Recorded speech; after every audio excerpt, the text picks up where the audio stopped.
Toutes nos histoires sont tirées de faits réels. Et pour préserver l'anonymat des protagonistes, des comédiens interprètent leur rôle.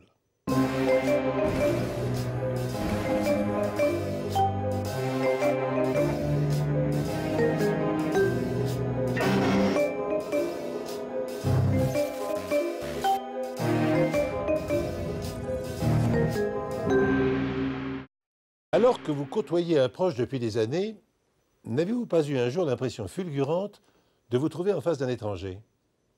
C'est une sensation très désagréable qui fait vaciller les certitudes. Heureusement, la plupart du temps, les choses rentrent rapidement dans l'ordre. Mais cet éclair de doute va rester longtemps gravé en vous. L'histoire stupéfiante de Blanche et d'Angelo m'a occupé l'esprit durant plusieurs semaines. Elle commence pourtant par la description d'une banale existence.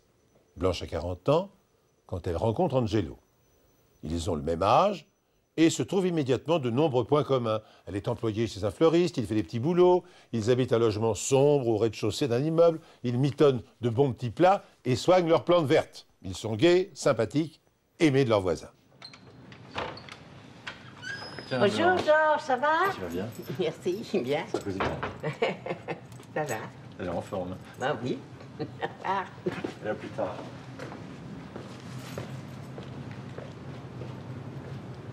Ils sont arrivés dans l'immeuble avant moi. Je les ai toujours connus. Leur sourire et leur gentillesse, ça faisait du bien quand je rentrais du boulot. Rien qu'à les voir, je me disais qu'il fallait relativiser, que les petites contrariétés du quotidien, c'était rien à côté d'avoir la chance d'être en vie et d'avoir de quoi manger tous les jours. Ben, on s'est rencontrés en 1980. Oh, ça, je m'en souviens très bien. Hein. C'était juste après l'élection de François Mitterrand. Alors ça, tout le quartier était dans la joie. Alors c'était le samedi matin, je faisais mon marché comme d'habitude, et puis je choisissais un melon. Alors je le soupesais, je le sentais, enfin comme je faisais toujours. Et puis alors là, un homme très séduisant, avec un joli accent italien, m'explique que pour trouver un bon melon, fallait regarder la grosseur de la pastille. Alors j'étais déjà un peu ronde à l'époque, alors j'ai cru qu'il se moquait de moi, c'était une blague, mais c'était dit si gentiment. Et puis c'était pas du tout une blague, parce qu'il m'a expliqué que les grosses pastilles, c'est les femelles, et que c'est à ça qu'on reconnaît les bons melons. Ah.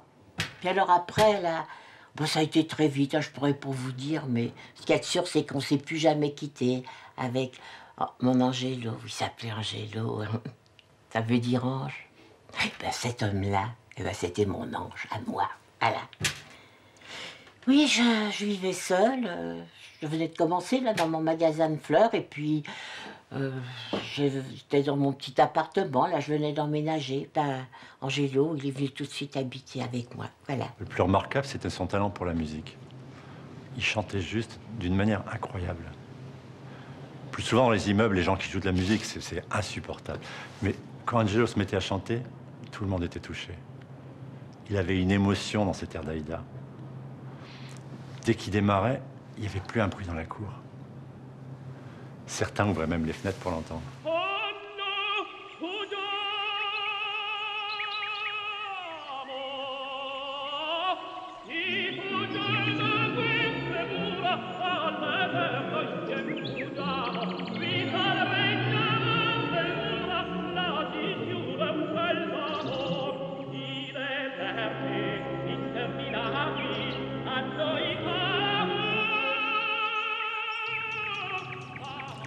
Je peux dire que ça me manque. Et je crois que je suis pas le seul. Maintenant j'ai le 10, mais ça fait pas pareil.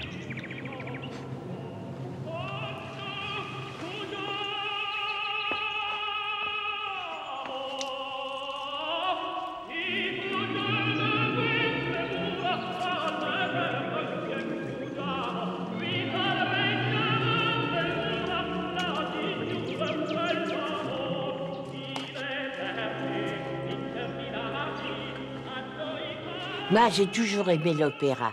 Oh, mais ça me chante comme une casserole. Enfin, Angelo, lui, c'était autre chose. Hein.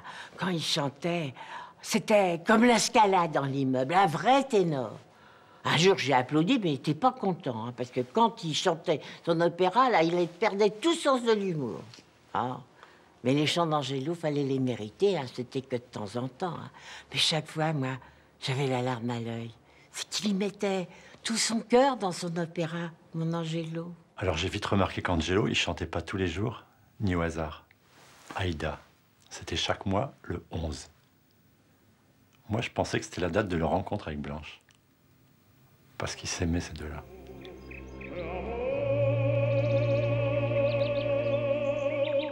C'est vrai que lorsqu'Angelo chante à tue-tête, ce n'est pas par hasard. Le concert a lieu le 11 de chaque mois. Ce n'est pourtant pas la date anniversaire de sa rencontre avec Blanche. Alors, pourquoi la sérénade a-t-elle toujours lieu à date fixe, avec la régularité d'un métronome? Eh bien, Blanche ne s'en soucie pas. Jamais elle n'a questionné son homme à ce sujet. Ainsi, le 11 mai 2003, prépare-t-elle avec entrain un bon petit plat dont elle a le secret.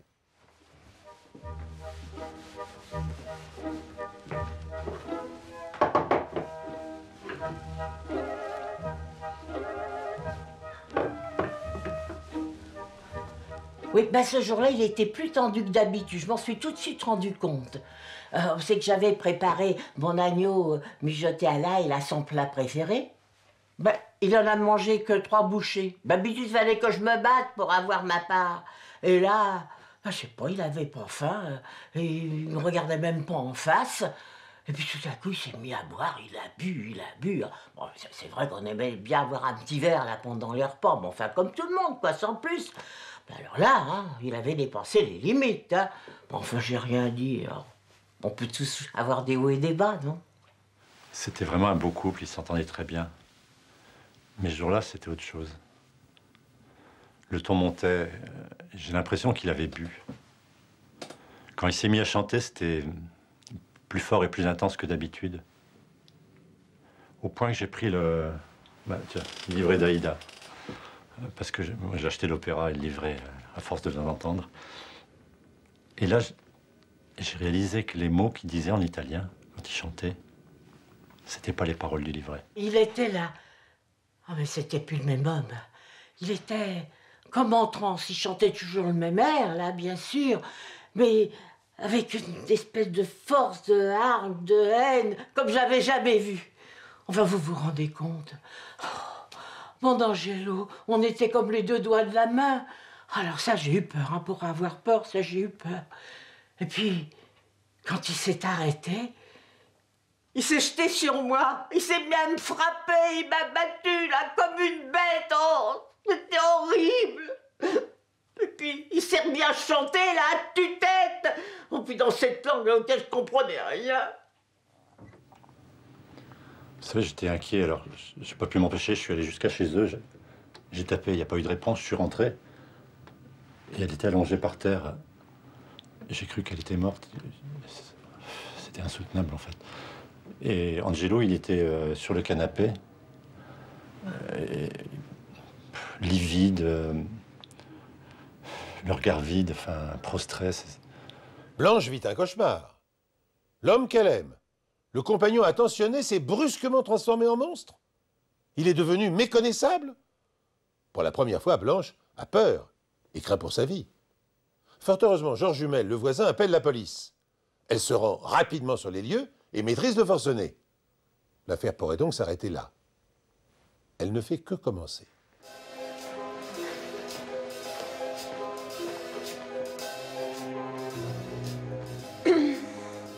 Vous savez, quand on s'est rendu sur les lieux, c'est une affaire qui ressemble plutôt à une scène de violence conjugale, assez banale, somme toute, comme on en voit tous les jours. J'ai donc emmené le dit Angelo au poste et sa femme est partie en ambulance à l'hôpital.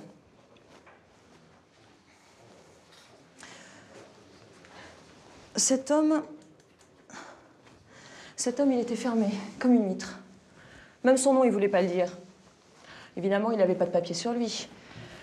Alors j'ai cherché un peu, la concierge nous a dit que c'était Monsieur Angelo, mais Angelo c'est un prénom, c'est pas un nom. Puis sa femme, Blanche, elle n'est pas plus claire, alors on l'a mis en garde à vue, le temps d'éclaircir tout ça. La police m'a demandé si je connaissais son nom. Moi j'ai dit Angelo. C'est vrai que personne ne l'a jamais appelé autrement. C'était mon Angelo, un point c'est tout, puis je me suis jamais posé la question. Alors la police, hein, ils ont tellement insisté que quand je suis sortie de l'hôpital, j'ai cherché partout là dans l'appartement. J'ai rien trouvé, sa carte d'identité, tout ça. J'ai eu beau chercher, hein, j'ai rien trouvé. Le soir du 2e jour de garde à vue, je suis passée le voir pour voir si tout allait bien, s'il n'y avait pas de problème.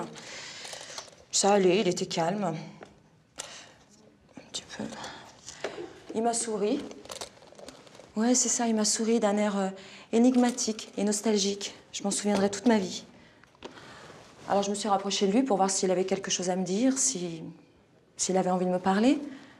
Puis là, d'un seul coup, il marmonne un truc dans sa barbe. Luciano Petrini. Alors à ce moment-là, j'ai pas compris. Je devais avoir l'air interrogateur. Et il a répété plus clairement Luciano Petrini. C'est tout. Que signifie Luciano Petrini? Ce nom désigne-t-il un inconnu resté en Italie ou Angelo se désigne-t-il par son nom véritable? Le lieutenant Lavoie privilégie cette hypothèse. Si elle s'avère exacte, Blanche aura partagé pendant des années la vie d'un étranger. Grâce aux fichiers informatisés d'Interpol, les recherches aboutissent rapidement. C'est vrai que ça fait quelque chose d'être face à une affaire internationale. Mais avant de crier victoire, il fallait être sûr que c'était vraiment lui. Et ça, avec le temps, c'était pas évident. Vous savez, on n'a pas la même tête à 30 ans et à 60 ans. Et les photos que j'avais de l'époque ne nous permettaient pas de conclure formellement. On devait être sûr que le dénommé Angelo était bien l'homme qu'on recherchait depuis 25 ans. Alors j'ai fait venir tous les dossiers d'Italie. Le 11 mai 1978, Luciano Petrini a fait la une des journaux italiens sous le titre « Un homme tue sa femme de sang-froid et disparaît ». L'affaire donne matière à de nombreux articles, puis tombe peu à peu dans l'oubli. En dépit du signalement de l'assassin diffusé à travers le pays, il s'avère impossible de retrouver sa trace. Ils étaient comme tout fiers à la police de m'annoncer qu'il s'appelait Luciano Petrini. Mais enfin, qu'est-ce que j'en avais à faire, moi, de Luciano Petrini? C'était Angelo que je connaissais, que j'aimais. Pour moi, ça sera toujours mon Angelo. La description des signes particuliers de Luciano Petrini mentionnait une cicatrice à la base des cheveux. Alors, on a fait examiner M. Angelo, qui était toujours en garde à vue. Il s'est laissé faire, sans un mot, sans un geste. Et on a trouvé la fameuse cicatrice. Voilà, c'était donc lui. Non, bah évidemment que je la connaissais, sa cicatrice. Enfin, je suis sa femme, non, quand même. Bah moi aussi, j'ai été opéré, puis j'ai 2 cicatrices, et puis c'est pour ça qu'il fait de moi quelqu'un de dangereux. Non, non, non, moi j'arrivais pas à y croire, hein, c'était pas possible. Hein. Angelo était pas un criminel, il avait pas pu tuer sa femme, enfin c'était impensable cette histoire-là. Ah, bah oui, mais quand je suis allé le voir, il m'a même pas regardé. Son regard allait au loin, comme ailleurs, au-dessus de tout. Comme s'il était dans un autre monde.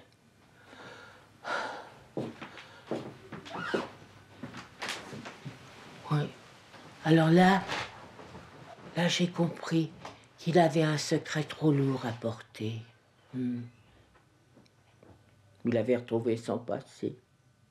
Luciano Petrini a 20 ans en 1963 quand il épouse la jeune et jolie Silvia Monti. Mais il déchante vite. La jeune mariée est une mégère. Quand elle met au monde 2 enfants, Luciano doute de sa paternité. L'enfer s'installe à la maison, un engrenage qui n'accorde aucun répit aux époux déchirés. Silvia multiplie les aventures extraconjugales. Luciano boit, sombre dans la neurasthénie. Le drame est devenu inévitable. Il se produit le 11 mai 1978, quand l'infidèle humilie une nouvelle fois son mari en public. C'est la fois de trop. Petrini la larde de coups de couteau et prend la fuite. En 1985, il est condamné par contumace à une peine de 25 ans de prison. Caché en France, Luciano, qui se fait appeler Angelo, prend l'habitude, chaque mois, à date fixe, de chanter un extrait d'Aïda, son opéra préféré, pour ne pas oublier la tragédie qu'il a brisée.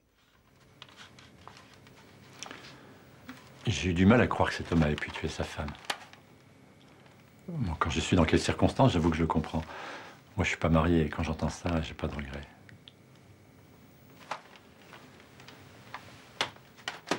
Mais cette histoire d'opéra, ça reste tout de même un mystère pour moi. Au début, quand j'ai dit à la police que j'avais remarqué qu'il chantait tous les 11 du mois, ils n'y ont pas accordé d'importance. Pourtant, moi, je pense que les chiffres, ça a toujours un sens. Le meurtre a été commis il y a plus de 20 ans.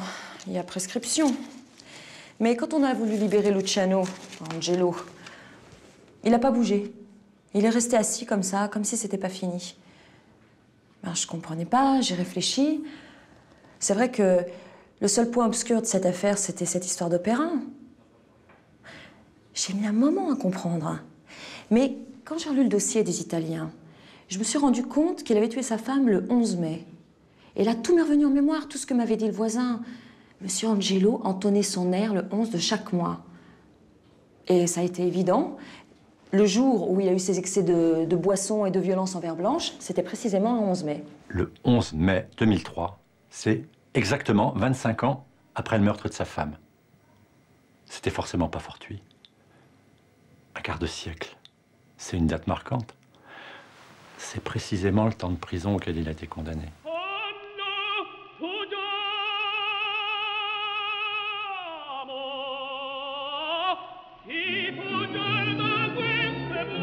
Moi, j'ai jamais fait très bien attention à ce qu'il chantait. Hein. Non, mais le plus important, c'est la musique, c'est pas le texte. Pour moi, il chantait Aïda. Mais quand Georges, là, mon voisin, m'a expliqué que c'était pas du tout qu'il y avait dans le texte du livret, ben, j'ai regardé, ben, il avait raison. Le texte, c'était pas du tout ce qu'il chantait. Hein. J'avais beau ne pas connaître la langue, moi je connaissais ça par cœur. Hein. Ben là, c'était comme un truc à lui, et que personne ne pouvait comprendre. On a fait venir Blanche, et grâce à son aide, on a retranscrit phonétiquement tous les mots qu'il chantait sur son air d'opéra. On a fait venir un traducteur, on a analysé, on a essayé de comprendre, et finalement, on a réussi à analyser vraiment et à saisir le sens de cet air qu'il chantait le 11 de chaque mois. Tenez. En effet, chaque mois, pendant 25 ans, Luciano Petrini s'est publiquement confessé de son meurtre par opéra interposé. Voici la traduction du livret de l'opéra.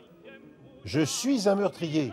Le juge m'a jugé. J'ai tué l'épouse infidèle et je m'enfuis dans la ville.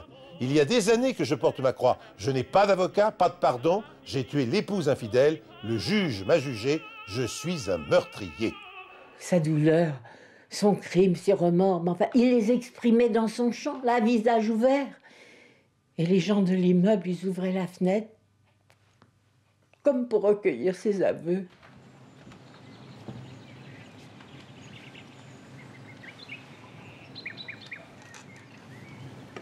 Quand je suis allée le voir pour lui dire que j'avais compris, que je partageais sa douleur, il m'a fait un sourire doux, derrière ses yeux, absents.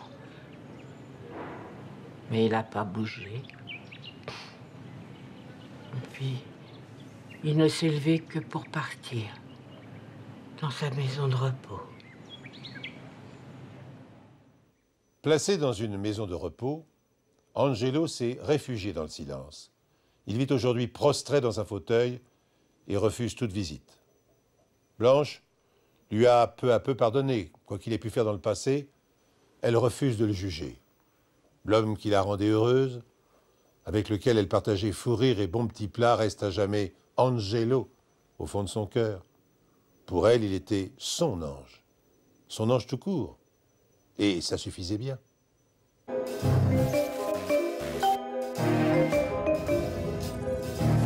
Nous avons tous rabâché les fables de La Fontaine sur les bancs de l'école, sans toujours bien comprendre leur portée morale et philosophique. C'est généralement plus tard, une fois adultes, que nous les apprécions à leur juste valeur. Pour ma part, je ne me lasse pas de les relire et de m'émerveiller à l'instar de Nicolas, un étudiant en lettres de 20 ans. Le 31 décembre 1999, Nicolas se trouve dans la gare de Rennes sur le quai numéro 2. C'est la cohue des grands soirs de départ. Le jeune homme se fraye un chemin pour rejoindre son train. Soudain, pris dans la bousculade, il perd son portefeuille qui se vide dans les escaliers. Affairé à rassembler son modeste bien, il entend désespéré les portes des wagons claquer derrière lui. Il est 20 heures. Nicolas devra se contenter de lui-même pour fêter le passage à la nouvelle année. J'étais juste sur l'horloge de la gare de Rennes en train de recompter mon argent pour voir si je pouvais me payer un taxi. C'est pas avec ce que je venais de gagner dans mes cours particuliers que je pouvais aller loin. J'étais furax. Je regardais les gens qui s'apprêtaient à vibrer toute la nuit. C'était le passage à l'an 2000 quand même. À ce moment-là, un homme est venu dans ma direction. La quarantaine, les tempes grisonnantes, l'homme à la carrure massive porte un manteau noir et des gants en cuir. Quand il aperçoit Nicolas, il s'en approche et lui glisse furtivement à l'oreille: Maître Corbeau sur un arbre perché. Moi, comme par réflexe, je lui ai répondu « Tenez dans son bec un fromage ». Ah, les fables, je les connaissais par cœur, hein. Et sans que je comprenne pourquoi, ce type me dit « Rendez-vous à minuit précise devant le 183 avenue Gabriel Péry ». Je sais pas, j'ai dû hocher la tête comme pour dire d'accord. En fait, je savais pas trop à quoi il ressemblait. Je devais juste prendre contact. On m'a dit qu'il se trouverait sous l'horloge à 20h15, qu'il fouillerait dans son portefeuille et qu'il connaissait la fable. Et tout correspondait. Enfin, presque. Il allait partir quand il s'est retourné vers moi après avoir regardé l'horloge. Il m'a dit « Là, vous avez 6 minutes d'avance. Ce soir, c'est à l'heure précise, pas plus. » Et il a filé. Je sais pas ce qui m'est passé par la tête sur le coup, mais j'ai noté l'adresse pour être sûr de m'en rappeler. Pourquoi faire, ça, j'en sais rien. Oh, d'accord, je venais de rater ma soirée, mais bon. J'ai rejoint mes collègues. J'aurais dit que tout s'était bien passé. Le rendez-vous était pris. Bon, que le mec, il me paraissait un peu jeune pour ce type de boulot. Mais ils m'ont répondu que du moment que ça savait conduire, et vite si possible, c'est tout ce qu'on lui demandait. J'allais partir quand à 20h15 précise, un homme est venu sous l'horloge, a sorti son portefeuille et a commencé à compter son argent. Exactement les mêmes gestes que moi 5 minutes avant. Ça a fait tilt. Ça devait être un signe de reconnaissance ou quelque chose comme ça. C'était un petit peu le même genre de bonhomme, avec un chapeau mou, des gants, une fine moustache. Je me suis approché de lui et je lui ai chuchoté à l'oreille « Maître Corbeau sur un arbre perché ». Et lui qui me répond « Rien ne sert de courir, il faut partir à point ».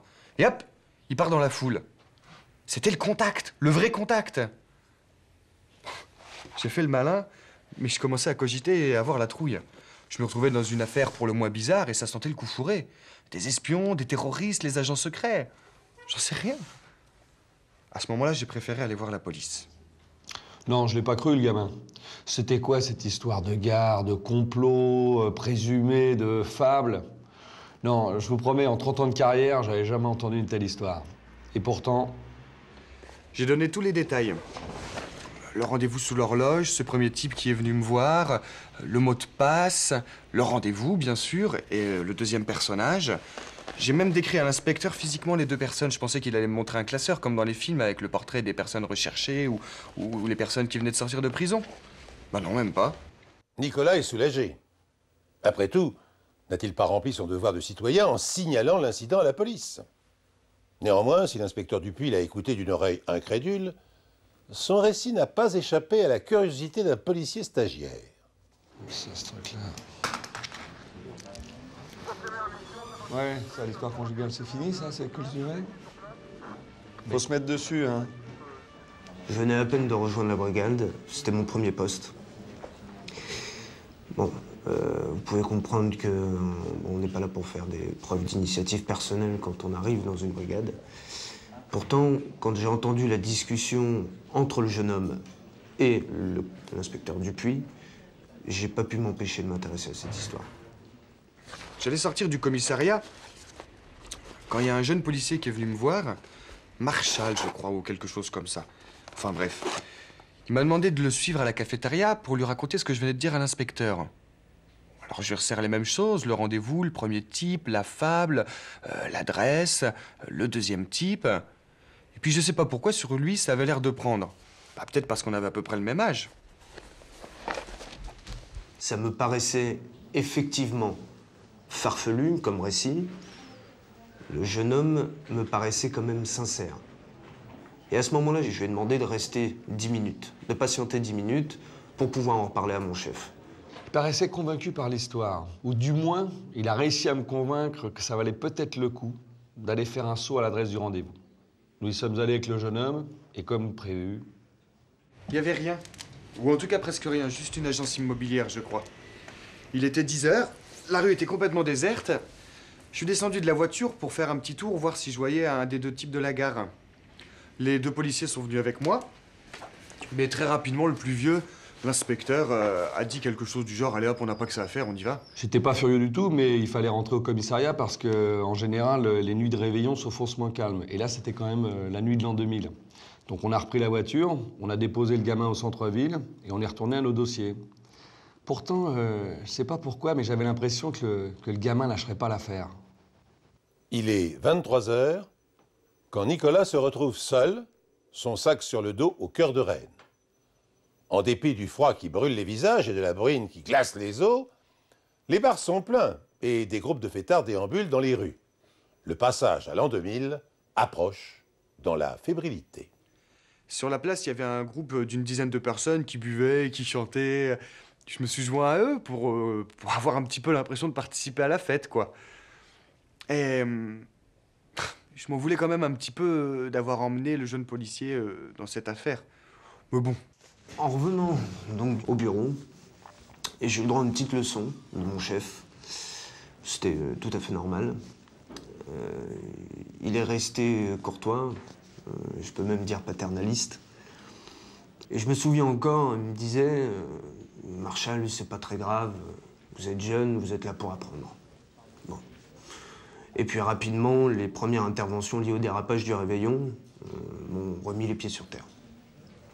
On était à une demi-heure du passage à l'an 2000, donc une demi-heure avant le fameux rendez-vous. Et à ce moment-là, ça me revient. À la gare, le bonhomme, il m'avait dit devant le 183. C'était peut-être qu'un point de rendez-vous pour se retrouver et aller ailleurs ensemble. Je sais pas ce qui me prenait, mais il fallait que j'y aille, c'était plus fort que moi. J'ai profité du départ d'une des filles de la bande pour lui demander de me déposer pas loin du 183. Je voulais pas que les types de la gare la voient.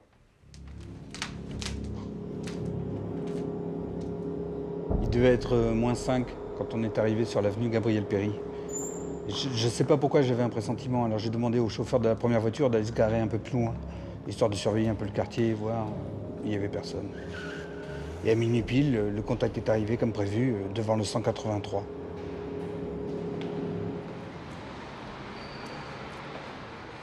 Il y a une première voiture qui est arrivée, une énorme berline allemande noire. Je me rappelle, j'ai tout de suite vu, à côté du conducteur, le type de la gare. On a échangé quelques mots, mais je me rappelle absolument pas quoi, tellement j'étais terrorisé. C'est que ça rigolait plus, là, c'était bel et bien réel. Bon, le gars, il avait l'air un peu inquiet, mais en même temps, dans ce genre d'opération, on n'emmène pas très large, quoi. Donc, je lui ai quand même demandé par réflexe s'il avait déjà conduit ce type de voiture. Il y a une deuxième voiture qui est arrivée, un même monstre. Moi, j'avais mon permis depuis à peine 6 mois, et à part la petite voiture de ma mère, j'avais jamais rien conduit d'autre. Et le type me dit, ça c'est ta voiture, tu prends le volant, tu nous suis. Je suis monté dans la voiture, et là, je me suis retrouvé à côté d'une espèce de masse, un monstre, qui, comme première parole, m'a dit, et ça, je peux vous dire que je m'en rappellerai toute ma vie, il m'a fait « Eh, t'as vu, il est beau, mon joujou, il est tout neuf. » Merde, une arme, un pistolet! Et je peux vous dire que j'y connais rien en armes, mais j'ai senti la sueur couler sur mon front. C'était l'horreur, j'étais tellement terrorisé que j'ai calé au démarrage. Il m'a même fait « Oh, Schumacher, attention !» J'ai compris plus tard ce qu'il voulait dire. C'est bien malgré lui que Nicolas est entraîné dans une lointaine banlieue de Rennes, tremblant et terrifié. Au bout de quelques minutes, son voisin le fait stopper sur un terrain vague en bordure d'un centre commercial. La seconde berline se gare à ses côtés. Les images folles et saccadées d'un vieux film policier dansent quelques secondes dans le cerveau enfiévré de l'étudiant. Mais il ne s'agit pas ici d'un scénario ou d'un spectacle.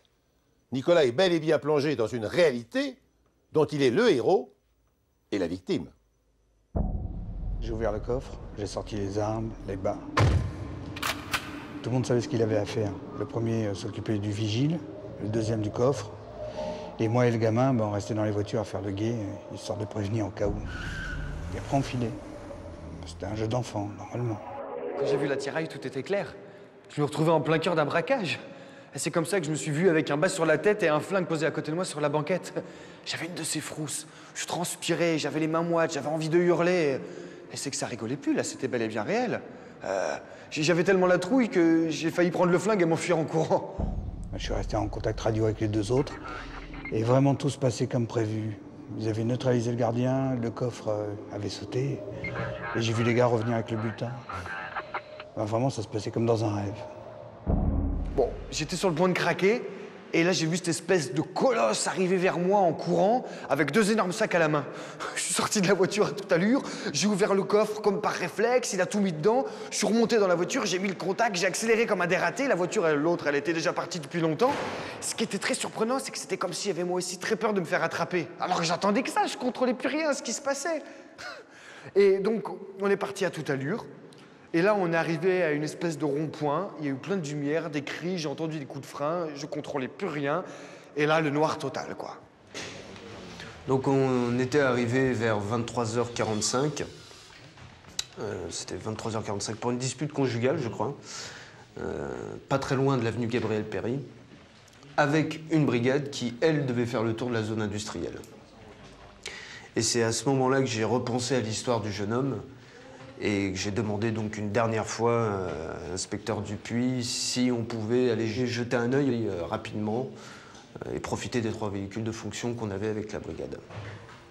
Ah, j'arrivais pas à le freiner non plus, hein. Là, donc on s'est garé discrètement derrière un pavillon. On a attendu et puis là on a vu nos 2 véhicules en question, donc qui sont 2 berlines allemandes, qui sont arrivés et qui ont filé directement vers le centre commercial. À ce moment-là, donc, je pensais qu'il fallait intervenir tout de suite, mais... Je lui ai dit, hein, si le gamin avait dit vrai, il était forcément dans une des 2 voitures et pouvait devenir un otage potentiel. Hein. Donc on les a attendus à la sortie de la zone industrielle, et puis c'est là que le choc a eu lieu. On s'était posté donc à l'unique sortie de la zone industrielle. Il y avait un rond-point, on avait 3 voitures. Chaque voiture bloquait une sortie. C'est là qu'on a vu arriver les 2 berlines à toute allure. On est sorti des véhicules, on a braqué police. Et là... Je me rappelle d'une grosse bosse et j'avais du mal à ouvrir les yeux, mais je voyais quand même des blouses blanches et des uniformes. Vu comme j'étais dans le gaz, je me suis dit que j'étais à l'hôpital. Et d'ailleurs, à côté de moi, il y avait le jeune policier qui m'a très rapidement expliqué ce qui s'était passé. Et puis le second conducteur, qui apparemment n'a pas eu le temps de réagir, a percuté la première voiture, est parti faire des tonneaux directement sur le terre-plein central. Par miracle, pas de mort, mais quand même 2 blessés, enfin 2 amochés, qui étaient le conducteur et le passager de la 2e voiture. Et donc, malheureusement, comme on le redoutait, le jeune homme du commissariat... En tout cas, c'était la première grosse affaire que résolvait l'officier Marchal, faut le dire aussi. Bah moi, je tenais surtout à remercier la confiance que m'a fait l'inspecteur Dupuis, parce que je pense que, sincèrement, on aurait... Voilà, ce soir-là, on aurait pu avoir des morts. Ouais. Grâce à l'entêtement un peu naïf de 2 jeunes gens, les premiers braqueurs de l'an 2000 sont sous les verrous. Tandis que Nicolas se rétablit à l'hôpital de blessures légères, Marchal a droit aux félicitations de ses supérieurs pour l'arrestation de dangereux malfaiteurs. Le second chauffeur de la bande, condamné à 4 ans d'emprisonnement, a été libéré avant d'avoir purgé sa peine. Libéré pour bonne conduite, si je puis dire. Je crois savoir aussi que Nicolas, devenu aujourd'hui instituteur, met une passion toute particulière à enseigner à ses élèves les fables de La Fontaine.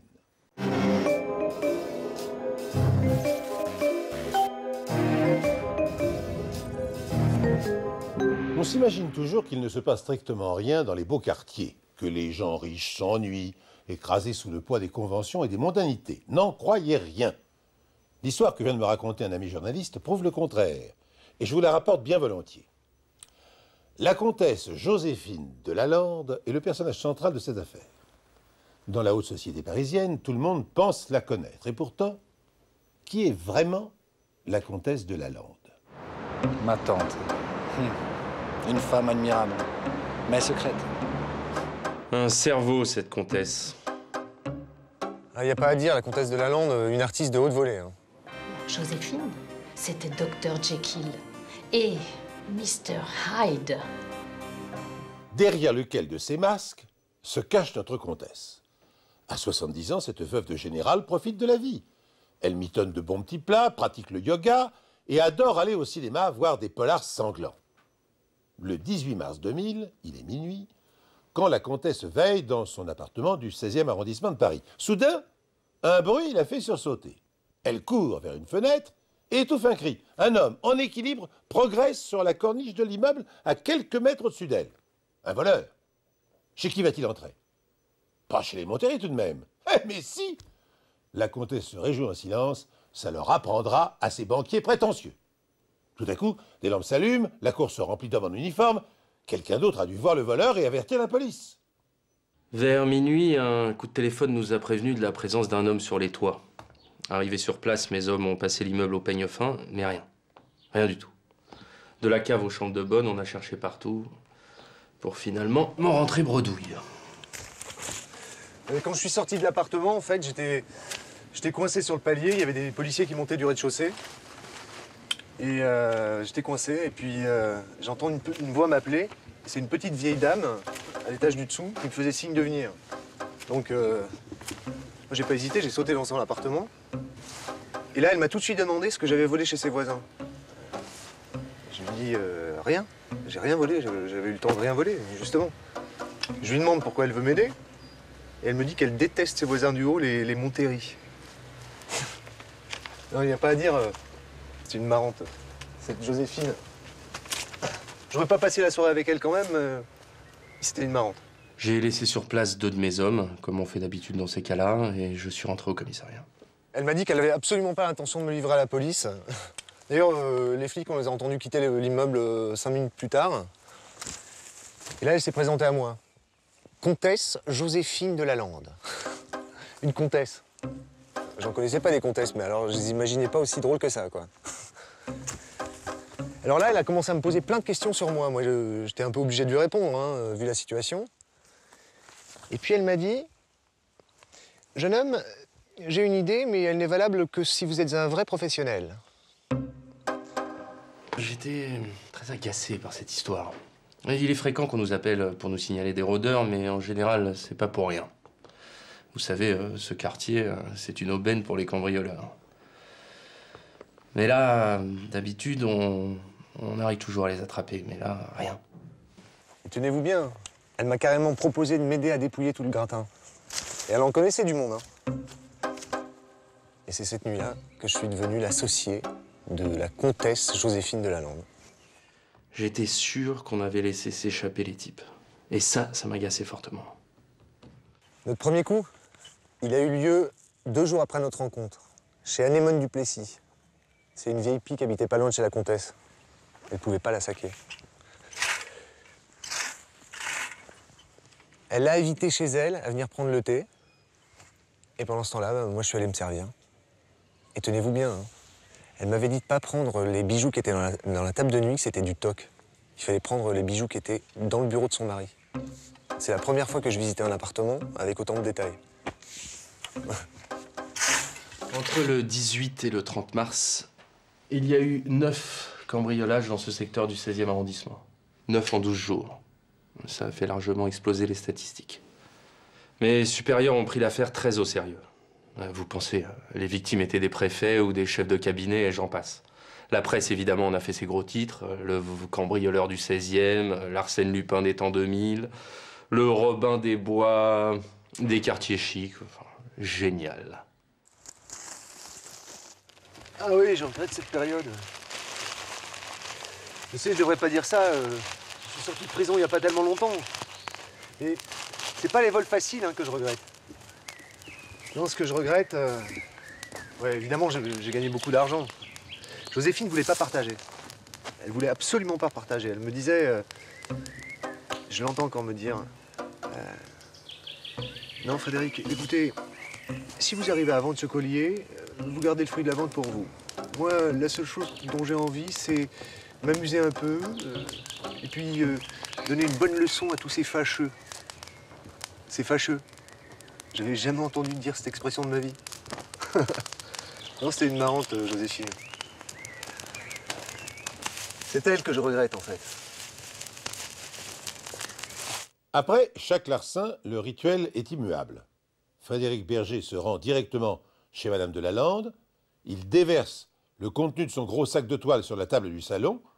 La comtesse ouvre un cahier d'écolier, note soigneusement de sa belle écriture déliée la date, les noms des propriétaires et le détail des objets volés. Bracelets, broche en diamant, alliance, boucle d'oreille en émeraude. Ensuite, la comtesse disperse son butin, quelques objets dans le fond d'une soupière, dans un sucrier, dans sa boîte à couture.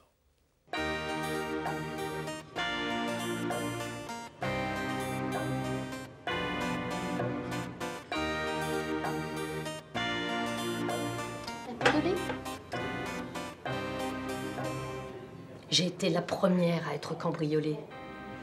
Ensuite, ça a été le tour des Villiers de Vigan, puis de la baronne de Cazenave, et j'en passe. Imaginez-vous combien nous étions terrorisés. On croyait tous à un complot contre les gens de la bonne société. J'ai même soupçonné ma bonne d'être complice. Oh, je l'ai congédiée séance tenante. Vous comprenez ?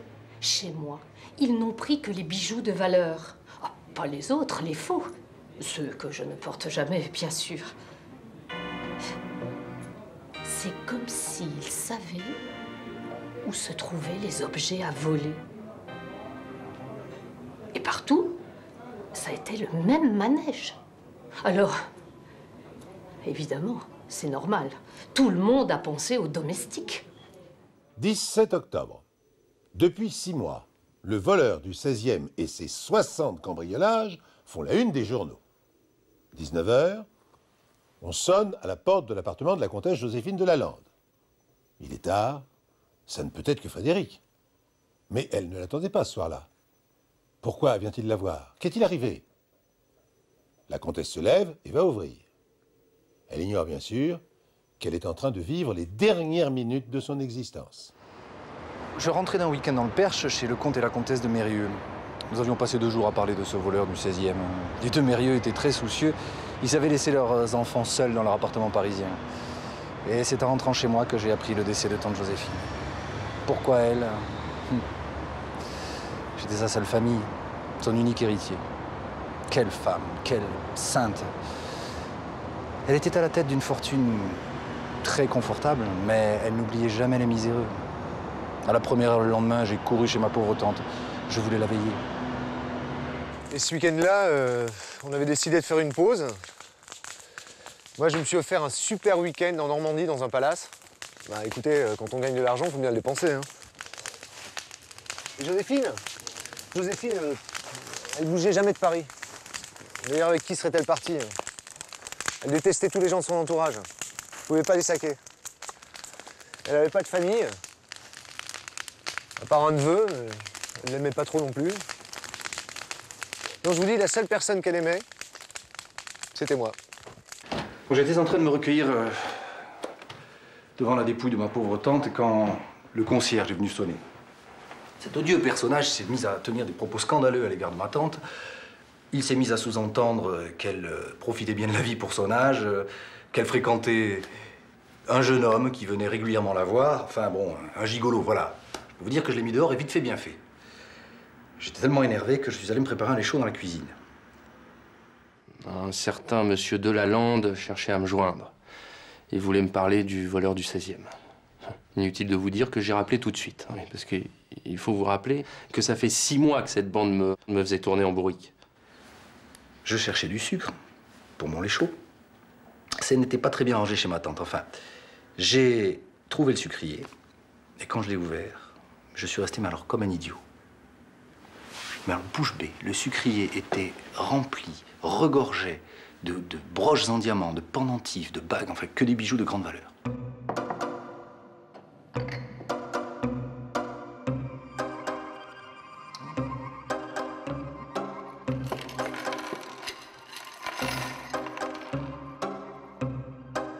Alors comme un automate, j'ai fouillé partout. La soupière était également pleine, la boîte à couture dans le salon, les vases, enfin il y avait des bijoux partout.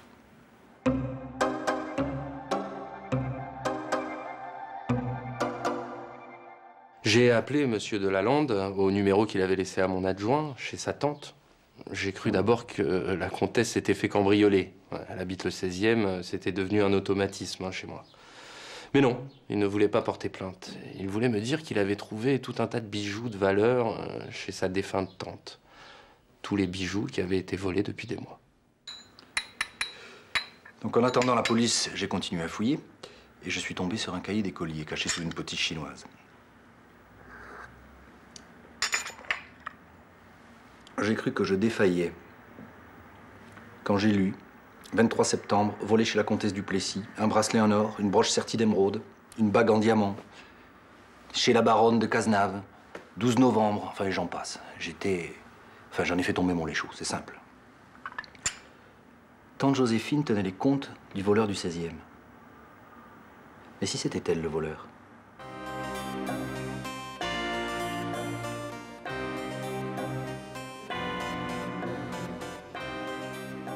Quand le commissaire Thibault m'a convoqué, j'ai formellement reconnu la pièce à conviction numéro 14. C'était ma bague en diamant. Celle que je porte aujourd'hui. Et ce sont de vrais diamants.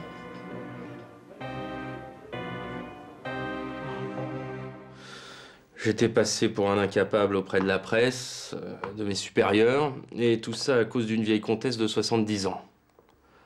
Et ça, je pouvais pas deviner que le voleur venait du sérail. Mais il manquait une pièce à notre puzzle. C'est qu'on n'a pas retrouvé tous les bijoux au domicile de la comtesse. Elle ne travaillait pas seule. Si certains bijoux avaient été revendus, c'était pas pour elle. Elle était suffisamment fortunée. Non, non, il y avait un complice. Et pour le serrer, il fallait tout simplement l'attendre chez la comtesse. Mais pour ça, il fallait que son décès reste secret le plus longtemps possible. En rentrant de ce week-end en Normandie, c'était un lundi soir, je suis allé directement chez Joséphine. Je savais qu'elle m'attendait, on devait faire le planning de la semaine. J'étais calme, détendu, tout se passait bien. Je m'étais attaché à elle en plus. J'ai rien vu venir. Au moment où j'ai sonné, les policiers me sont tombés dessus. Il y en avait partout. Ils m'ont attrapé au même endroit où il m'avait manqué la première fois. Et cette fois, il n'y avait plus Joséphine pour m'aider. Quand je pense qu'elle m'a invité à boire un thé chez elle pendant que son complice était en train de voler mes bijoux. Nous avons parlé de tout et de rien. Je lui ai raconté mon dernier séjour en thalassothérapie avec une de mes belles-filles. Et ça avait l'air de l'intéresser en plus. Mais pourquoi est-ce qu'elle a mal tourné? Voler les siens, ça ne se fait pas. Et à son âge, en plus. Elle devait vraiment s'ennuyer pour en arriver là. Tout ce qu'on sait sur les dernières heures avant sa mort, on l'a lu dans son petit carnet, là où elle consignait tous les vols. Le soir de sa mort, on a sonné chez elle. C'était un contrôleur du gaz. Et elle a noté, je cite, à son départ, grosse émotion. Madame la comtesse de Lalande, voleur du 16e, émue par un contrôleur du gaz. J'ai jamais très bien compris. Surtout qu'on a vérifié auprès de GDF. Aucun contrôleur n'était passé ce jour-là à son domicile. Je dois vous révéler maintenant ce qu'il s'est réellement passé le 17 octobre chez Madame de Lalande. En ouvrant sa porte, la comtesse se trouve face à un faux employé du gaz. Tandis qu'elle l'accompagne sans méfiance vers la cuisine, l'homme l'agrippe brusquement et lui demande où elle cache ses bijoux. C'est un cambrioleur, un comble. Pour se tirer de ce mauvais pas, la comtesse ne trouve rien de mieux dans l'instant que de confesser à l'inconnu qu'elle est le voleur du 16e arrondissement, le cambrioleur mythique que la police recherche. Alors l'agresseur éberlué quitte aussitôt les lieux en saluant la vieille dame respectueusement. La comtesse n'a guère le temps de savourer son succès. L'émotion est trop forte. Elle s'effondre, terrassée par une crise cardiaque. Une fin rapide et élégante, digne d'une aristocrate.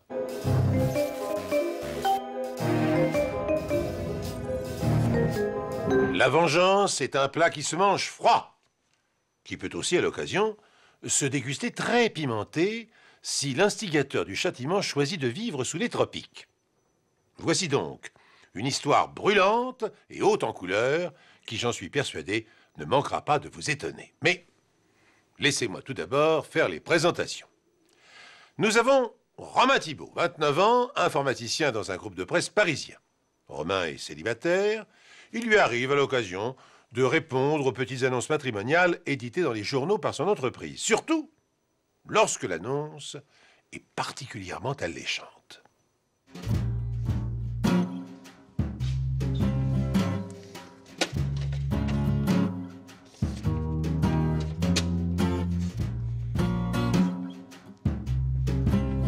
C'est avec cette photo que tout a commencé. Elle accompagnait l'annonce. Ça démarre fort, non?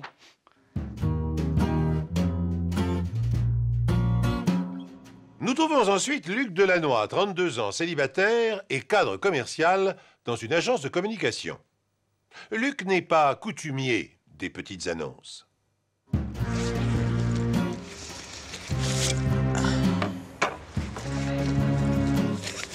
Voilà. Je suis tombé dessus par hasard en lisant le journal. Autre personnage clé dans cette affaire, l'inspecteur Roland, 40 ans. En ce début d'été 2002, il se voit confier une affaire très particulière.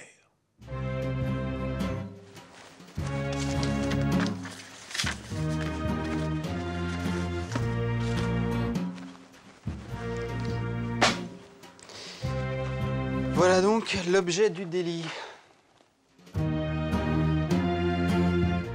Vous l'aurez compris, la ravissante personne qui figure sur cette photo est celle par qui le scandale arrive. Caroline Ligier, 23 ans, mannequin de son état. Ah ouais, non mais ça a au moins 3 ans. C'est un maillot de bain complètement ringard, ça c'est pas possible. Bon, c'est pas du tout ma meilleure photo. Hein. Lorsqu'une jeune personne dotée d'une plastique aussi irréprochable passe une annonce matrimoniale illustrée de surcroît d'une photo la représentant en maillot de bain, on comprend qu'elle ne rencontre aucune difficulté pour attirer les candidats. Et de fait, la boîte aux lettres de Caroline Ligier est bientôt submergée d'offres en tout genre. Bon, c'est vrai que par Internet, on peut rencontrer des jolies femmes. Moi, ça m'est arrivé 2-3 fois. Mais alors, une fille comme celle-là, j'en croyais pas mes yeux. Carrément une top modèle, quoi. Et en plus, elle venait de la Martinique, donc ce petit côté exotique, c'était pas fait pour me déplaire. Bon, sans prétention, moi j'ai jamais eu besoin de ça pour faire des rencontres. Et puis pour vous dire la vérité, eh ben, ce genre de femme, le côté mannequin anorexique, c'est pas trop mon truc. Ça m'a jamais inspiré grand-chose. Bon, comme je suis plutôt timide, quand j'ai vu cette annonce, je me suis dit, bah, ça va te booster là, mon gars, allez. Bah, si une fille comme ça passe une annonce, c'est qu'elle a du mal à trouver son type. Et alors là, je dois dire, ça m'a titillé. Ben oui, parce qu'après tout, ça arrive que des très jolies filles aient du mal à trouver le type qui leur convient. C'est vrai, ça arrive. Et là, ça peut les rendre intéressantes. Hein. Puis vous savez ce que c'est, hein, dans ces cas-là, on se dit toujours, bah, pourquoi pas. Bah c'est vrai, j'avais rien à perdre. Enfin, à ce moment-là, je croyais que j'avais rien à perdre.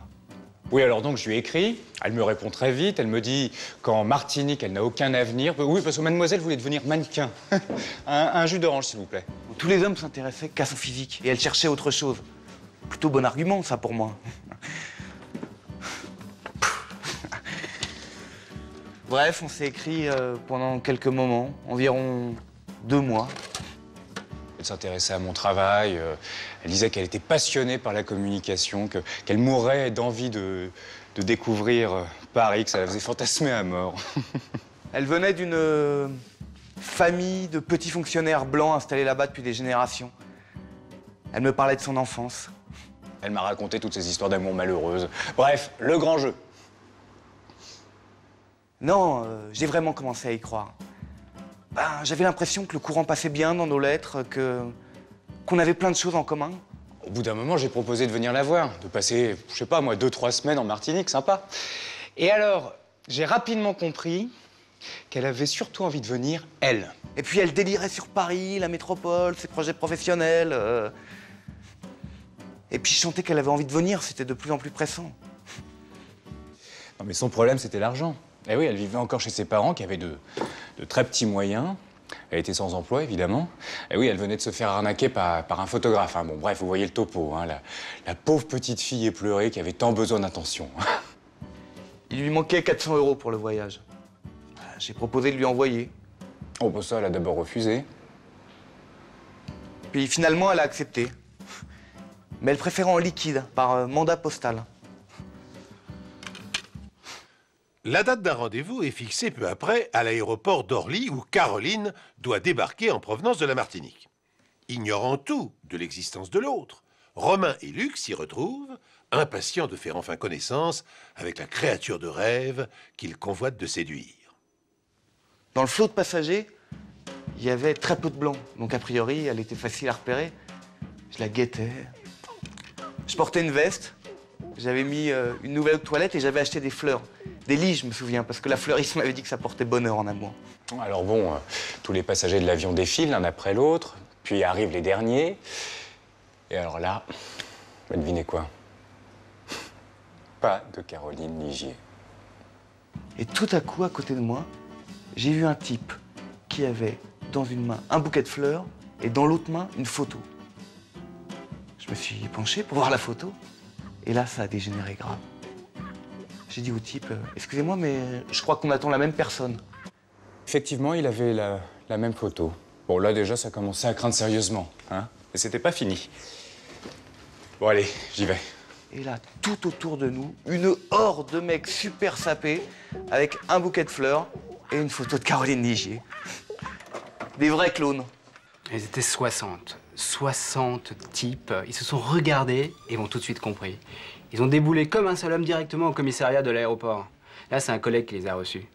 On imagine sa stupeur. Il a vu débouler dans son bureau 60 types sur leur 31 avec un bouquet de fleurs à la main, tous super énervés et brandissant la photo d'une pin-up en maillot de bain.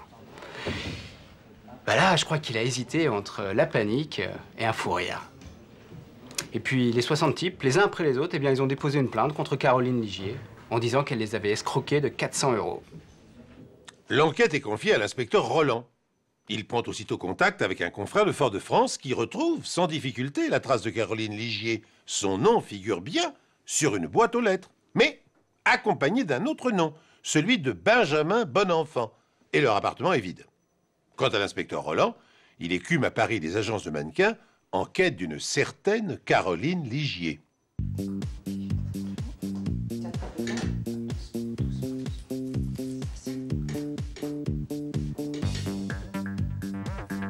Il m'a contacté par le biais de l'agence. Il était hyper soupçonneux. J'ai tout de suite senti l'embrouille. Ah ouais, comme ça. Je lui ai montré sa propre photo et je lui ai demandé si Fort-de-France lui disait quelque chose. Bon, elle était sur ses gardes au départ et puis elle s'est mise à parler assez rapidement. Bon, elle m'a expliqué qu'en fin de compte, elle avait passé une annonce matrimoniale depuis Paris pour rencontrer un type à la Martinique. Puis à partir de là, en fait, elle avait sympathisé par courrier avec le fameux Benjamin Bonenfant. Tu veux laquelle? La rousse.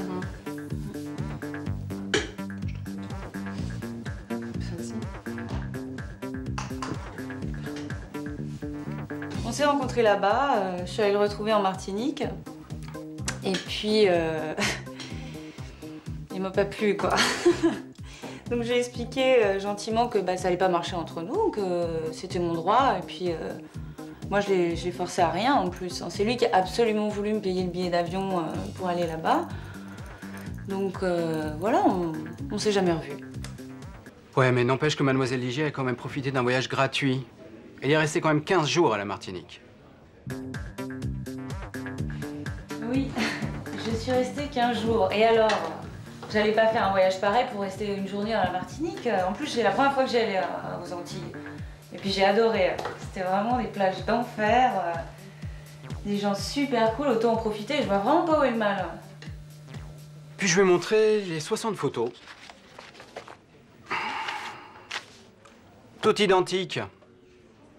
C'est vraiment, j'ai rien compris, quoi. Il m'a parlé de 60 types avec ma photo à l'aéroport qui m'attendait, mais je lui ai dit, mais c'est quoi ce délire? J'ai rien à voir avec ça, moi. Ça a rien à voir avec mon histoire. Bah, à l'évidence, elle était sincère. Elle avait rien à voir avec les 60 gogos. L'inspecteur finit par comprendre le déroulement de l'escroquerie. Benjamin Bonenfant, qui s'est estimé lésé dans sa relation avec le mannequin, décide de se venger. Mais il ne se venge pas directement. Il préfère s'inspirer de ce que la jeune femme lui a fait subir pour en tirer le meilleur parti. En se faisant passer pour elle, il publie de Fort-de-France une annonce matrimoniale à destination de la métropole. Pour rendre son annonce irrésistible, il l'accompagne de la photo de Caroline en maillot de bain. Puis, il ajoute son nom au sien sur sa boîte aux lettres. Il ne tarde pas à collecter ainsi une 60aine de lettres de candidature, assorties chacune de 400 € en espèces pour couvrir des frais de voyage imaginaires. Non mais faites le calcul, 60 fois 400 €, ça fait la coquette somme de 24 000 €. Bon, il est quand même vrai que Bonenfant s'est donné du mal. Il a entretenu pendant presque 2 mois une correspondance fictive, mais personnalisée, avec 60 types. Bon, ça fait du boulot, hein, quand on y pense.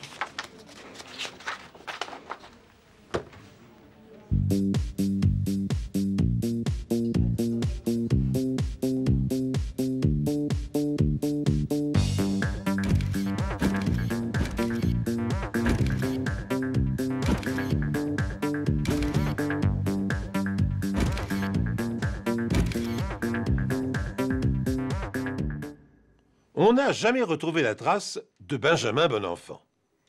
Caroline Ligier, quant à elle, vient d'accepter la demande en mariage d'un coiffeur brésilien très en vue à Rio. Je me suis laissé dire par ailleurs que Romain et Luc avaient, eux, renoncé définitivement à consulter les petites annonces, leur préférant des méthodes de rencontre plus traditionnelles.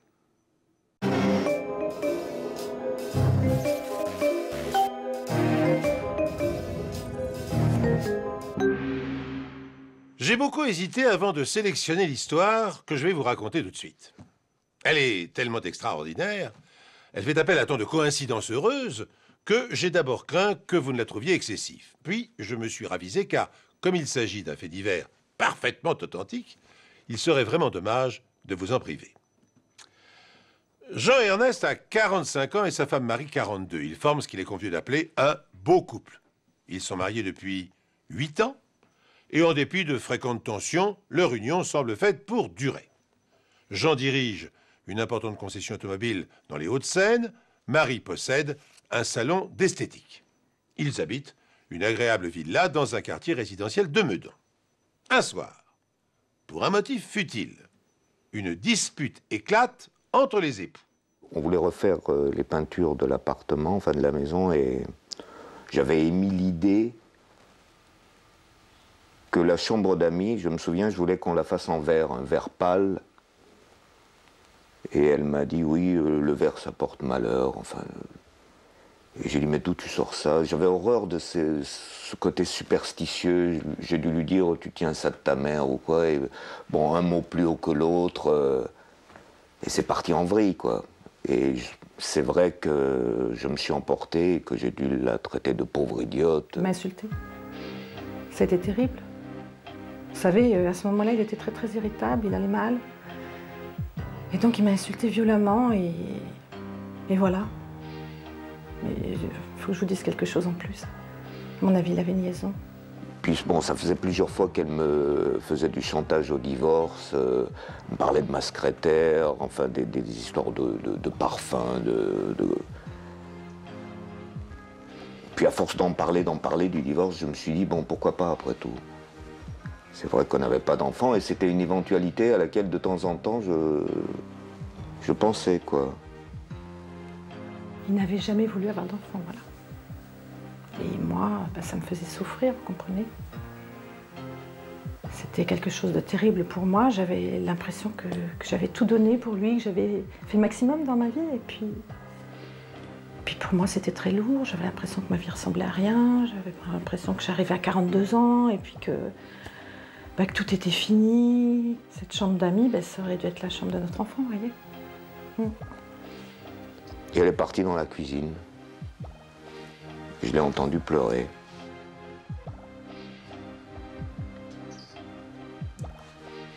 Bon, peut-être que d'habitude, je serais allé la retrouver pour la consoler et tout, mais là, j'en avais assez, quoi. C'était la dispute de trop, quoi. Marie claque la porte de la cuisine et s'effondre sur une chaise à bout de nerfs et de fatigue. L'incident de la chambre d'amis est la goutte d'eau qui fait déborder le vase. Marine n'en peut plus et son chagrin se transforme en rage froide. En 8 ans, son mari, le séducteur attentionné d'autrefois, s'est changé en tyran. C'est lui qui désormais décide de tout. Lui qui choisit les amis, les meubles, la couleur des murs, la destination des vacances, les programmes télé. C'est lui aussi qui a décrété qu'il n'aurait pas d'enfant, qu'il vivrait seul, en éternel amoureux. Marie a cédé par faiblesse. Mais elle réalise aujourd'hui qu'elle a gâché sa vie. J'ai voulu essayer de le comprendre, mais en fin de compte, j'ai l'impression de me sacrifier pour lui. J'ai eu l'impression que tout le mal que je m'étais donné pour lui, ça n'aboutissait à rien et que ma vie ressemblait à rien. Je me suis installé ici Là, au salon, je suis venu, j'ai allumé la télé machinalement et j'ai servi un verre, je crois. Puis bon, je me suis dit que bon, ça allait, quoi. Pour un pot de peinture, on n'allait pas en faire une histoire. J'ai capitulé, je me suis dit qu'on ferait la couleur. En plus, je sais même pas la couleur qu'elle voulait, enfin, c'est pas important, mais... Ben, curieusement, ma colère, elle monte de plus en plus. J'y peux rien, ça monte, ça monte, ça monte. Si vous voulez, comme une mayonnaise, j'en peux plus.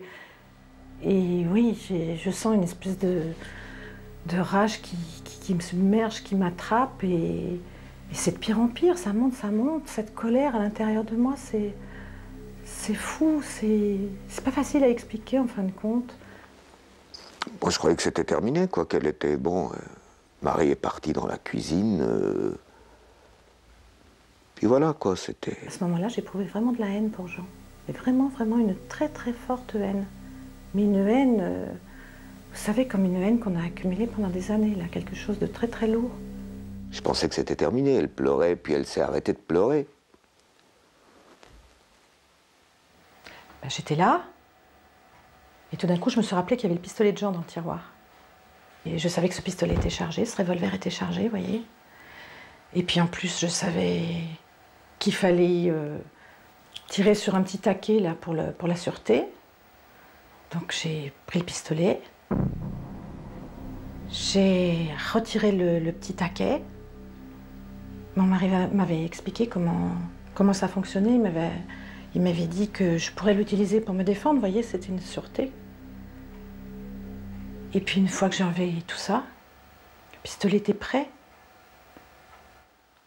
D'un coup, j'ai regardé, je l'ai vu avec le pistolet. Et j'ai vu tout de suite dans son œil qu'elle allait tirer, quoi. Et j'ai dit non, ne fais pas ça, Et j'ai entendu le bruit. C'est assez extraordinaire parce que j'ai même pas eu le temps d'avoir peur, quoi. J'avais un t-shirt blanc. J'ai rien senti, mais d'un coup, j'ai vu... une tache rouge comme ça qui s'élargissait. Non, c'est assez fou, quoi.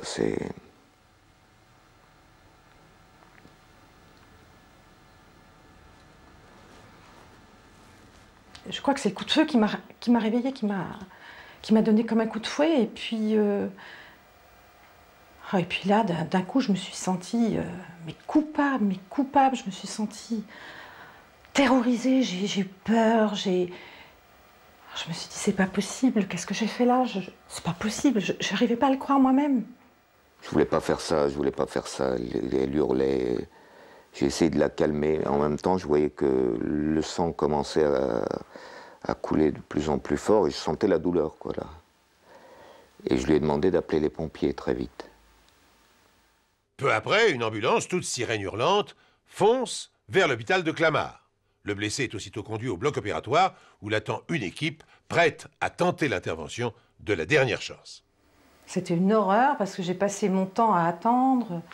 Je me demandais au niveau de l'opération si ça allait bien se passer, mal se passer. C'est quand même moi qui avais tiré sur mon mari, vous comprenez? Donc j'étais carrément très très inquiète. Et puis l'inspecteur de police est arrivé et ben, j'avoue que franchement, quand il est arrivé, ben, ça m'a soulagée.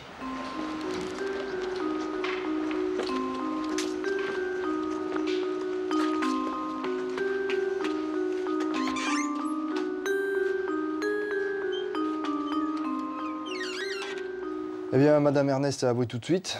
Elle se disait une criminelle. Donc, je l'ai amenée au commissariat. Nous avons pris sa déposition en bonne et due forme. Voici les termes exacts de la déposition de Marie-Ernest.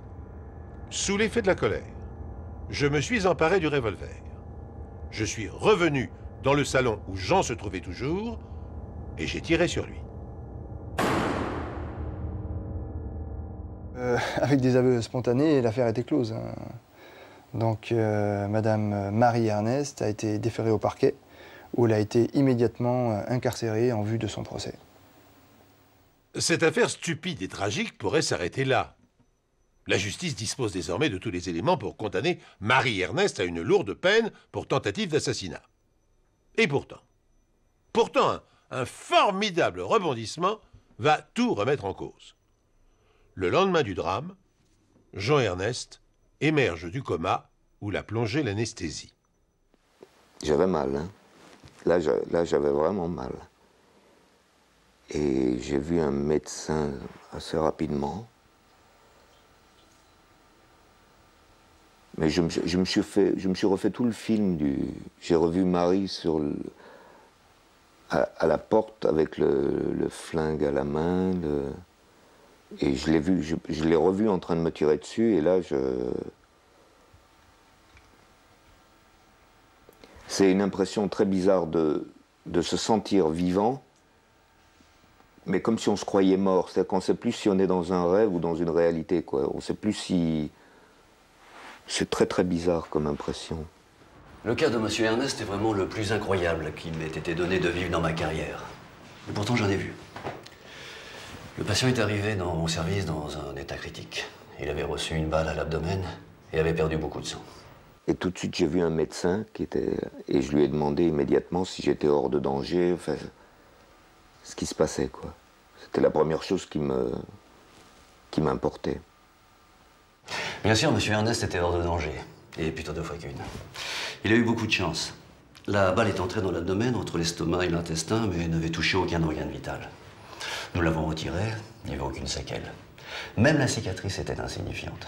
Mais tout ça, c'était la face cachée de l'iceberg. Le reste était bien plus incroyable.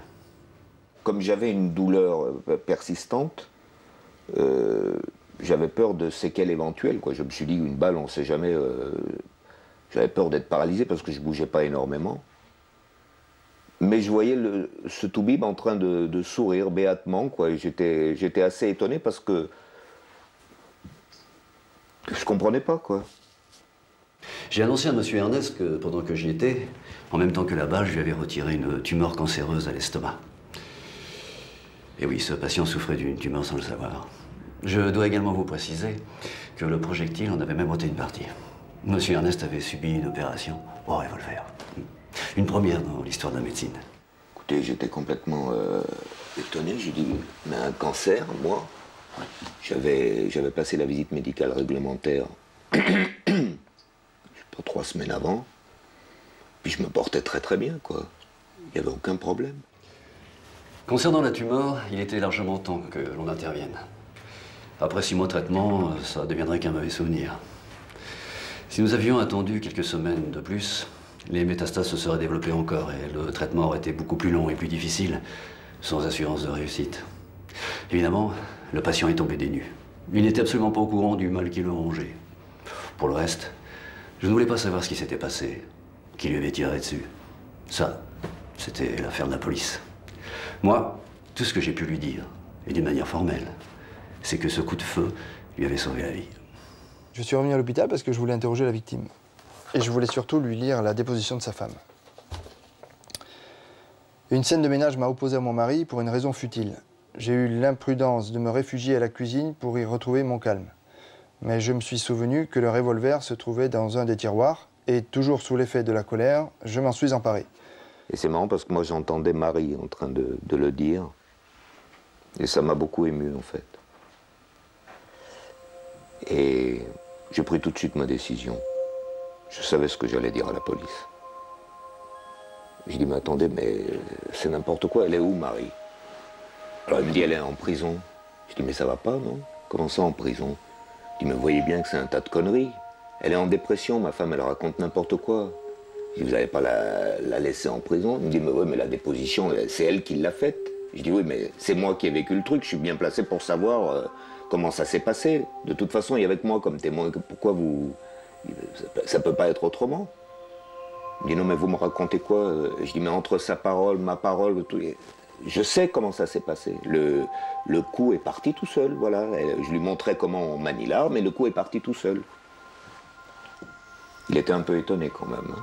Hein. Monsieur Ernest a prétendu qu'il donnait des cours de tir dans son salon à 22 h en tirant contre le mur. Bah, c'est un peu prendre les gens pour des... Le médecin m'avait dit que sa femme lui avait sauvé la vie en lui tirant dessus. Mais de là à croire un accident... Alors je lui ai dit à monsieur Ernest, je lui ai dit que je ne croyais pas un mot de sa déposition et qu'il cherchait uniquement à protéger sa femme. Il m'a dit, bon, bah écoutez, vous avez beaucoup de chance. Je vous crois pas, mais vous avez beaucoup de chance, et votre femme aussi.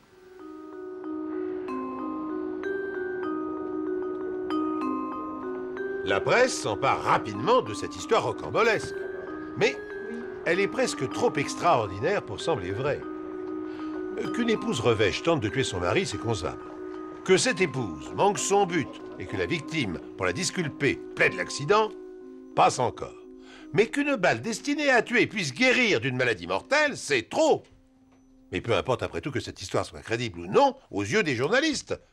Jean quitte l'hôpital, Marie la prison, et le couple se trouve réuni dans sa villa pour goûter une nouvelle lune de miel. Car Marie-Ernest a non seulement sauvé son mari d'une mort certaine en lui tirant dessus, mais elle a sauvé son couple par la même occasion. Je déconseille néanmoins aux téléspectatrices qui voudraient reconquérir leur mari d'utiliser cette méthode. Elle est peu fiable, dangereuse et nécessite une véritable adresse.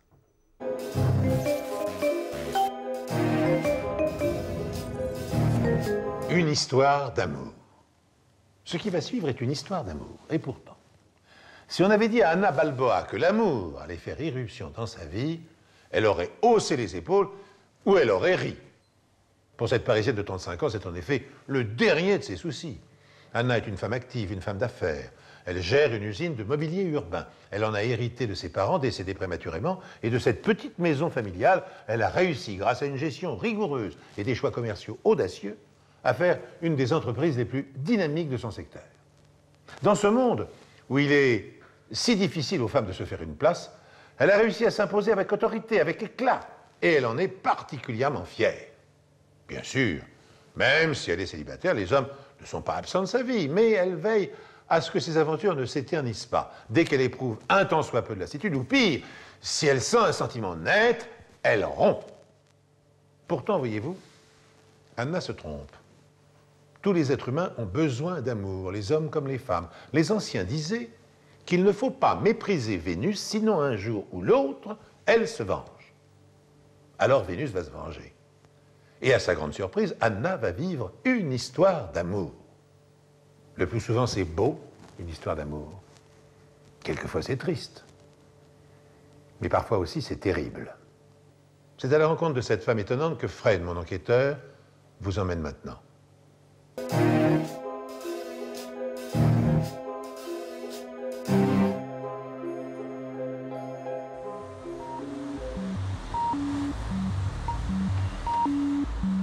En ce matin de juin 1995, la belle Anna s'arrête dans cette station-service pour y faire nettoyer son pare-brise.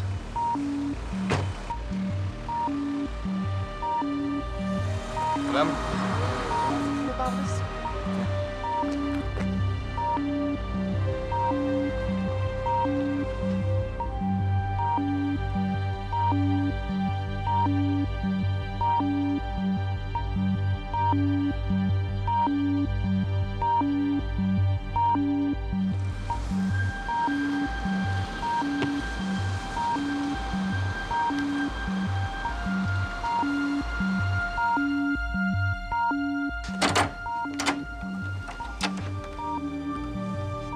Notre enquêteur a retrouvé Anna Balboa.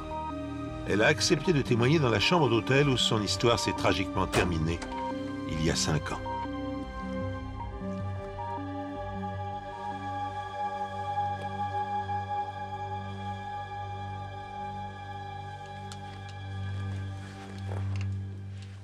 Anna, si ça vous ennuie pas, on va repartir au début. La première fois que vous l'avez vu, la première fois que vous avez croisé son regard, qu'est-ce qui s'est passé? Ah, ça a été le coup de foudre immédiatement. Qu'est-ce qui vous a séduit chez lui? Je sais pas. Ses yeux, je crois. Puis je sais pas, il était décalé complètement, quoi, dans cette station-service. Bonjour, madame. À l'époque, je rencontrais 2 types d'hommes. Ceux qui voulaient de l'argent ou une promotion, et les autres qui étaient tous en compétition avec moi. Hans, lui, il était d'un autre monde. Vous étiez divorcé, sans enfant.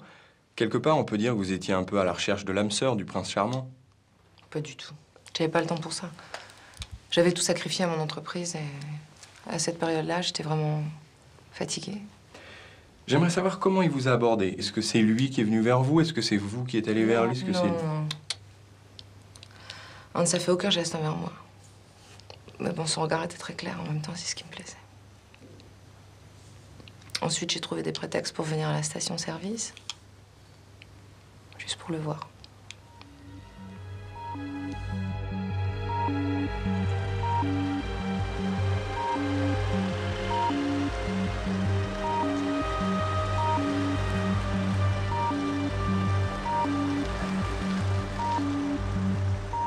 Anna retourne une fois de plus à la station-service.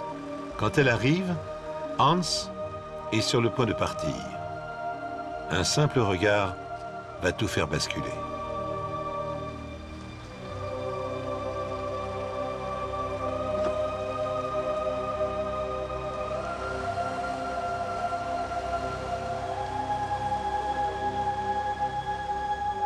Ouais, partez en stop. Ce qui veut dire que vous seriez arrivé 5 minutes plus tard. Il aurait pu être pris par n'importe qui, un routier. Oui. Donc je l'ai fait monter dans ma voiture. On a fait connaissance. C'est là qu'il m'a dit qu'il s'appelait Hans Meyer. Qu'il était allemand, que sa mère était française. Et qu'il quittait son boulot parce qu'il allait toucher un gros héritage. Enfin bref, qu'il changeait complètement de vie, ça c'était clair. Pour une femme d'affaires comme vous, ça tombe plutôt bien. Vous dites que vous allez pouvoir l'aider, l'orienter. Ouais, il m'a dit qu'il avait besoin de conseils. Il m'a aussi dit qu'il aimait les femmes de tête.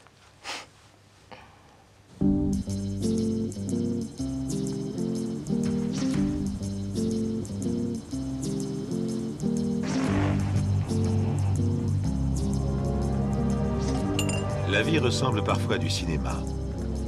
Hans invite Anna à trinquer sur le champ à sa nouvelle vie. Anna conduit distraitement et n'a Dieu que pour lui. L'amour rend aveugle. Et Anna oublie de regarder la route.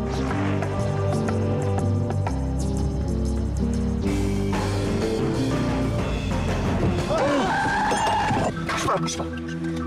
Bouge pas.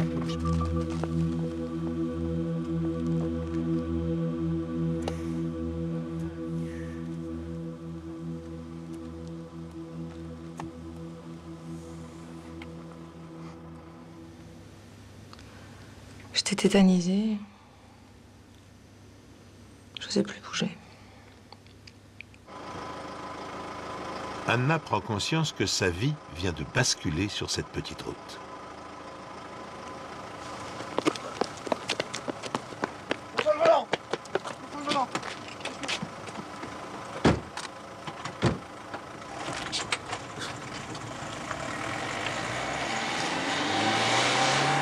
Moi, je voulais appeler la police. Mais Hans préférait appeler les secours et réfléchir au calme.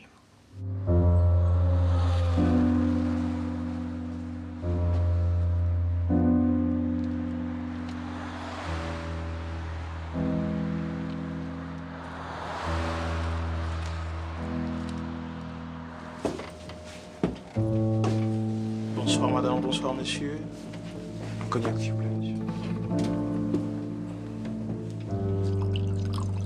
Et là, brutalement, tout est ressorti. Le surmenage, la solitude, la pression du boulot.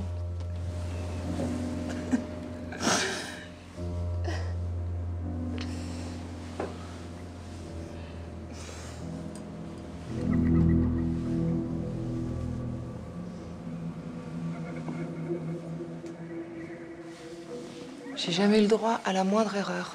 Vous comprenez? J'entends bien, mais c'était un accident, et même si vous étiez responsable, pourquoi cette certitude d'aller en prison? Mais parce que j'avais été condamnée 5 ans plus tôt.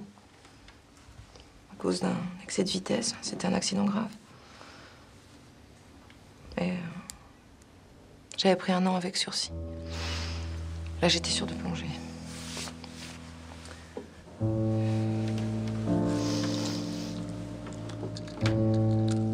Hans a appelé les secours. Il tente de rassurer Anna. Inutile de ruiner sa vie pour un jeune idiot qui pédalait sans regarder. De toute façon, le mal est fait. Et puis, la police ne fera sans doute jamais de lien entre elle et l'accident. Donc, il est urgent d'attendre et de faire comme si rien ne s'était passé.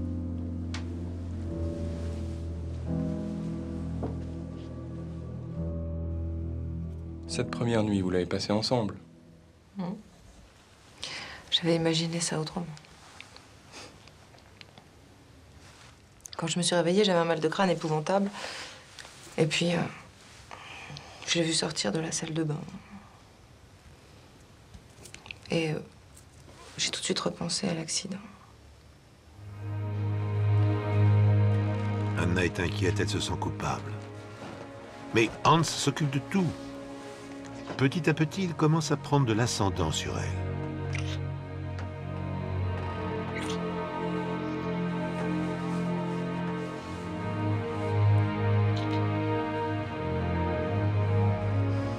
Hans a caché ma voiture chez un de ses amis.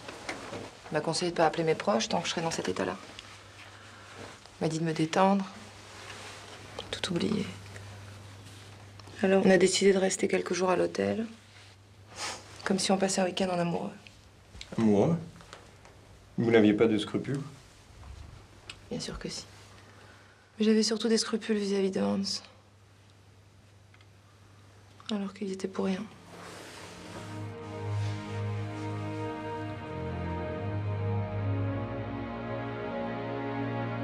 Anna se terre dans la chambre d'hôtel en proie au doute. A-t-elle fait le bon choix? Il est encore temps de tout arrêter.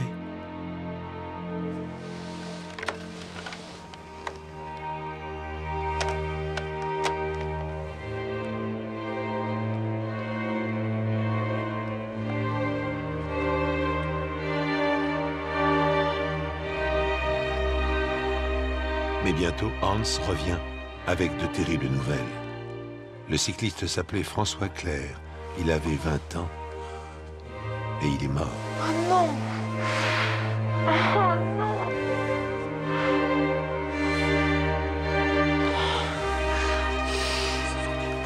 Qu'est-ce que je vais faire?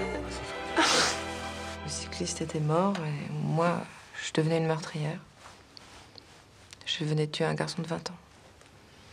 Mais pour Anna, l'horreur ne s'arrête pas là. En effet, Hans a lu dans le journal local que des traces de peinture gris métallisé ont été retrouvées sur le guidon. On a même donné le signalement de la voiture. Anna est recherchée par la police.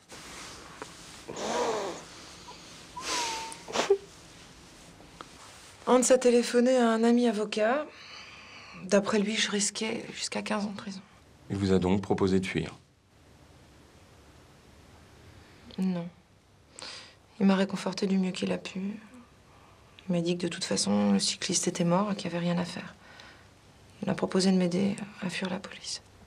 Et pour ça, il vous fallait de l'argent? Ouais, énormément. Mais il voulait pas que je me serve de ma carte bleue, alors il s'est débarrassé de ma voiture et on a acheté une voiture d'occasion pour s'enfuir, ensemble. C'est d'ailleurs à ce moment-là qu'Hans a pris les choses en main. Il a dit qu'il fallait qu'on se mette au vert et le temps de trouver un moyen de quitter la France. Qu'est-ce que vous ressentiez pour Hans à ce moment-là? Je me sentais redevable, à tout point de vue. D'un côté, j'étais rassurée d'être avec lui, mais de l'autre, j'étais complètement coupable de lui faire vivre tout ça.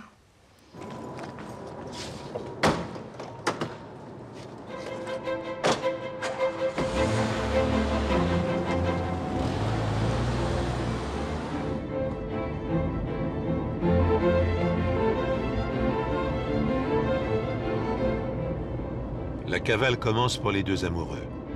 Hans est décidé à sauver Anna. Ils vont se réfugier chez une de ses amies.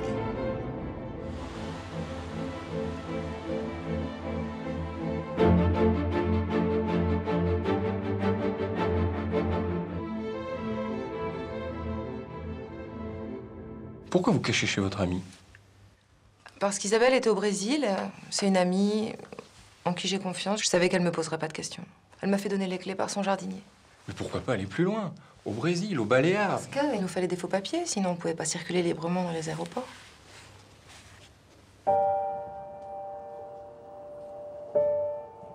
Anna est angoissée, mais Hans lui fait reprendre confiance. Il ne la laissera pas tomber.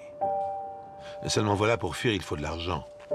Anna n'hésite pas une seconde. Elle lui fait aussitôt transférer le contenu de ses comptes personnels, à savoir 15 000 €. Hans promet de la rembourser avec son héritage, bien sûr. Anna s'en moque.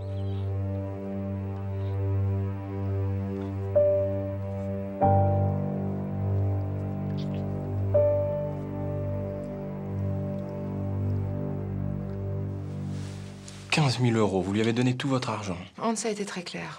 Il pouvait tout arranger pour nous deux, mais ça coûterait très cher. Je pouvais aussi décider de partir sans lui. Mais bon, c'est à ce moment-là qu'il m'a dit qu'il m'aimait et qu'il voulait pas me quitter. Et ça vous a rassuré qu'il vous accompagne? Oui. C'est à ce moment-là, moi, que je suis tombée amoureuse de lui. On a eu une grosse discussion parce que j'avais peur de compromettre son avenir et que ça l'empêche de toucher son argent. Et il m'a assuré que non, bien sûr. Il m'a dit que bientôt on serait à l'abri avec son héritage.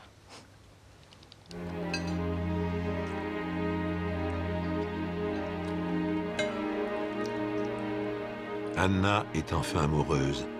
Elle se sent bien auprès de cet homme rassurant qui semble prendre tous les risques pour elle.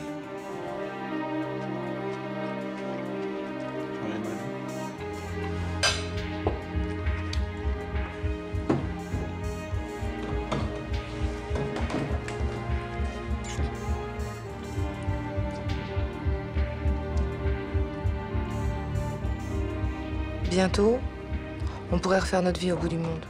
C'était au fond de moi ce que je désirais le plus. Tout plaquer, tout oublier, vivre avec lui.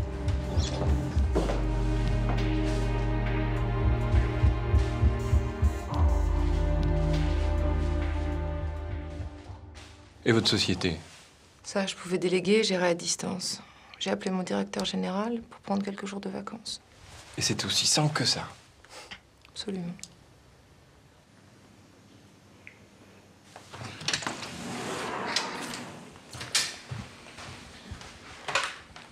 Oui, Josiane. Je lui ai dit que j'avais l'intention de créer une filiale en Allemagne et pour ça, j'avais besoin d'argent pour embaucher 3 personnes. Comme d'habitude, entendu. Au revoir, madame. Vous a pas posé de questions? Bien sûr que si. Mais c'était moi la patronne.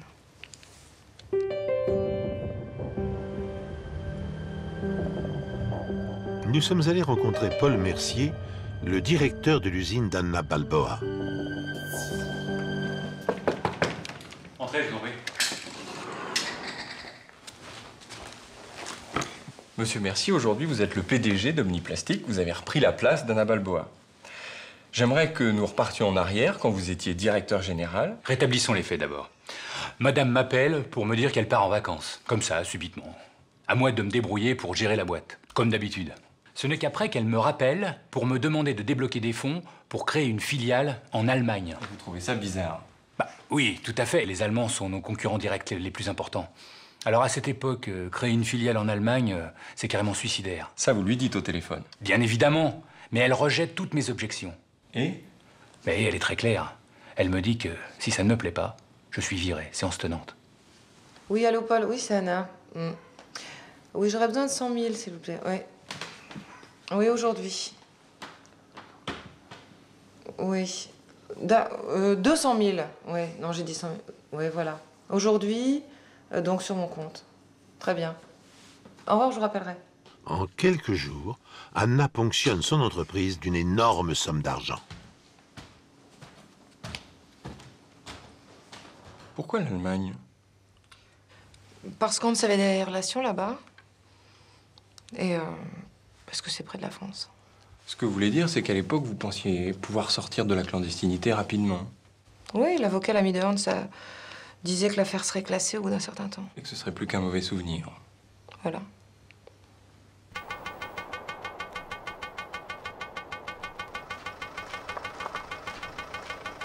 Cela fait plusieurs semaines que l'accident avec le cycliste a eu lieu, et une fois de plus, il faut fuir.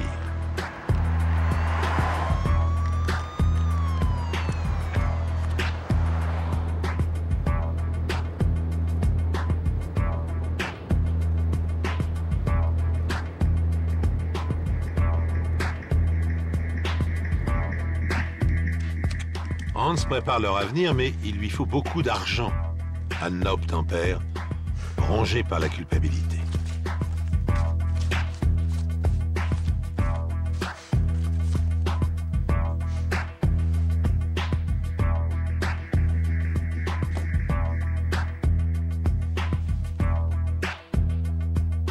Ensuite, vous avez sillonné l'Europe, d'hôtel en hôtel, pendant 6 mois. Dans des palaces le plus souvent. Lugano, Bruges, Milan. Mais je pouvais pas en profiter. On se disait de faire comme si de rien n'était, mais enfin c'était impossible, je dormais plus. Cette cavale de luxe vous a coûté beaucoup d'argent. Énormément. Toujours plus. Et pour ça, vous avez ponctionné de l'argent sur les comptes de votre entreprise. Enfin, ça pouvait pas durer éternellement, parce que mon entreprise n'allait pas si bien que ça. Vous n'aviez aucun doute sur les intentions de Hans? Je voulais pas voir la réalité en face. Anna, vous êtes une femme intelligente. Vous aviez conscience de ce qui vous arrivait.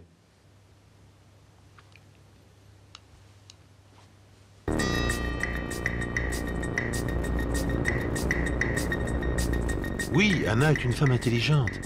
Mais depuis ces longs mois de cavale avec Hans, elle a perdu tous ses repères.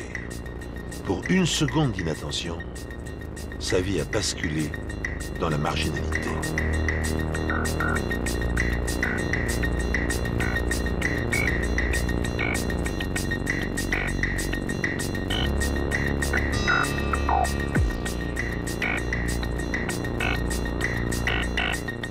À cette époque, il m'incombe totalement de gérer l'entreprise, comme maintenant d'ailleurs. Et là, je n'ai plus rien pour payer les salaires. Alors, j'en parle à la patronne, qui me répond qu'elle n'a pas grand-chose à faire, si vous voyez ce que je veux dire. En fait, vous voulez dire que vous pensez qu'Anna Balboa est en train de prélever des fonds intentionnellement. Elle sait que son entreprise est en train de décliner. Elle veut en profiter. Fichu pour fichu. Elle pique dans la caisse.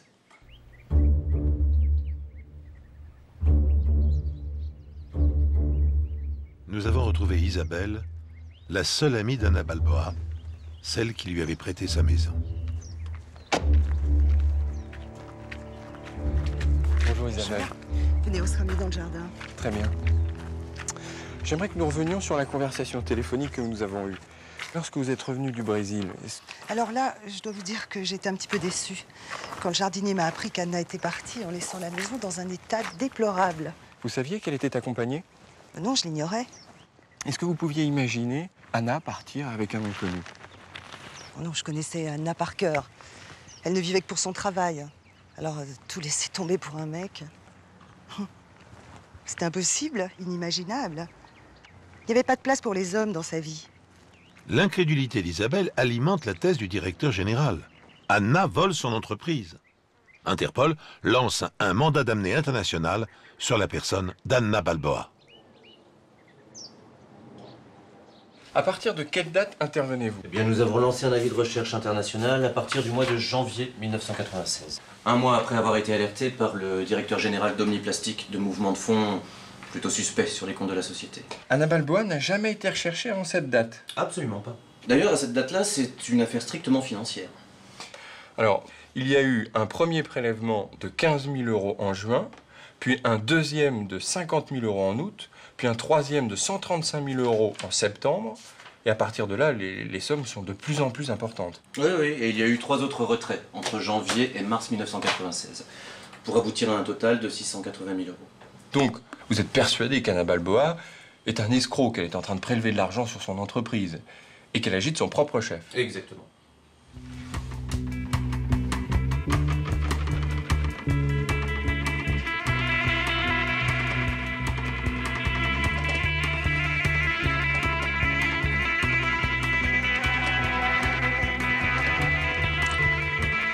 Rongée par le remords, Anna dépérit peu à peu. Sa relation avec Hans se dégrade, mais elle est plus que jamais sous son influence. Arrête! Arrête! Arrête!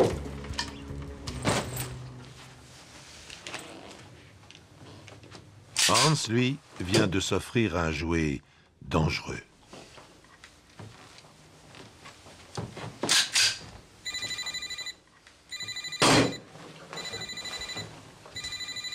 Allô?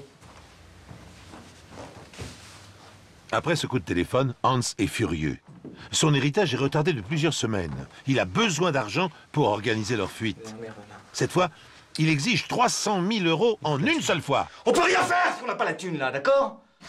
Tu comprends qu'il nous faut de l'argent, là? Tu comprends qu'on peut rien faire? Mais cette fois-ci, Anna n'est pas d'accord. 300 000 € de plus, c'est la mort de son entreprise. Ok? On peut rien J'en faire. ai plus, tu comprends? J'en ai Non, plus. merde!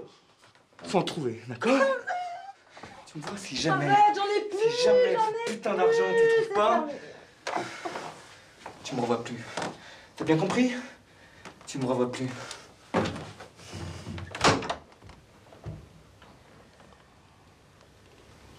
Je pouvais pas supporter l'idée qu'il m'abandonne. Hein? Tu m'écoutes bien.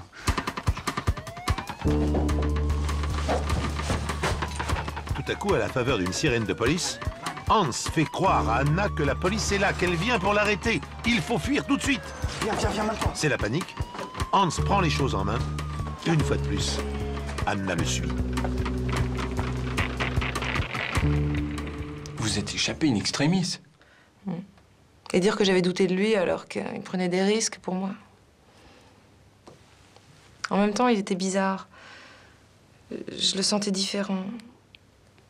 Il était de plus en plus distant.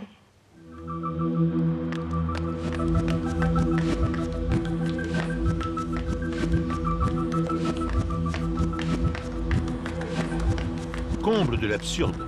Alors que la police les traque pour la protéger, Anna est convaincue d'échapper au pire grâce à son amant.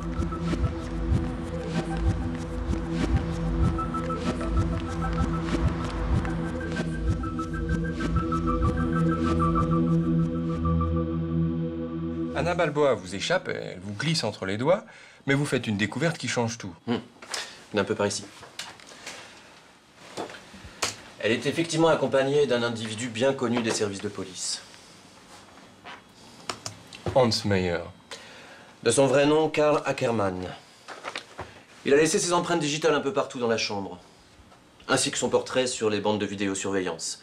Et ça change complètement votre vision d'Anna Balboa. Vous pouvez plus la considérer comme une escroc, mais bien comme une femme en danger. Oui, et son comportement devenait enfin compréhensible. Hans Meyer est un arnaqueur de haut vol, spécialisé dans les femmes riches et... Célibataire. Voilà. Lui, il est jeune, séduisant, prêt à tout. C'est un être pervers qui manipule ses victimes jusqu'à ce qu'elles soient complètement ruinées.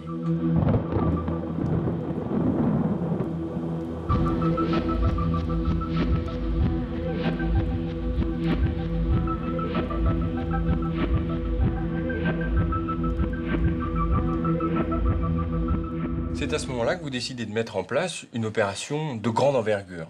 Oui. On a décidé de mettre les proches d'Anna Balboa sur écoute.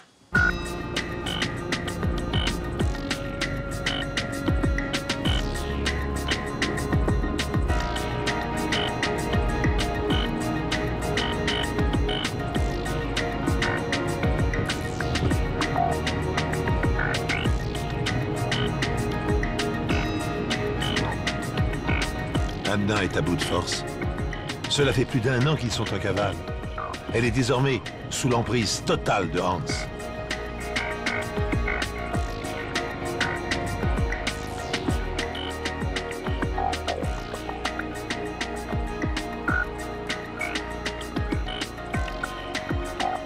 Vous aviez peur de lui?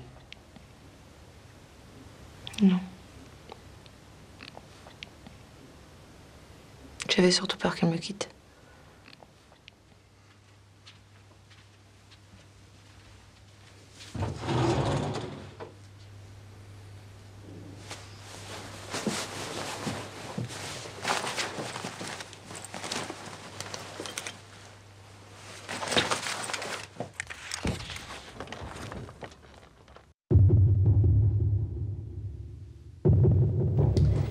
Bonsoir monsieur, bienvenue dans notre hôtel. Madame Lavoisier. Oui. Est-ce que nous pourrions parler de l'affaire Balboa? L'affaire... Ah. Passez à côté, nous serons plus tranquilles. La nuit du 27 au 28 février, c'est vous qui avez accueilli le fameux couple. Ah oui, je ne suis pas prête d'oublier cette nuit-là. Bonjour. Bonsoir, monsieur, dame. On va une chambre, s'il vous plaît. Je peux avoir des pièces d'identité, s'il vous plaît.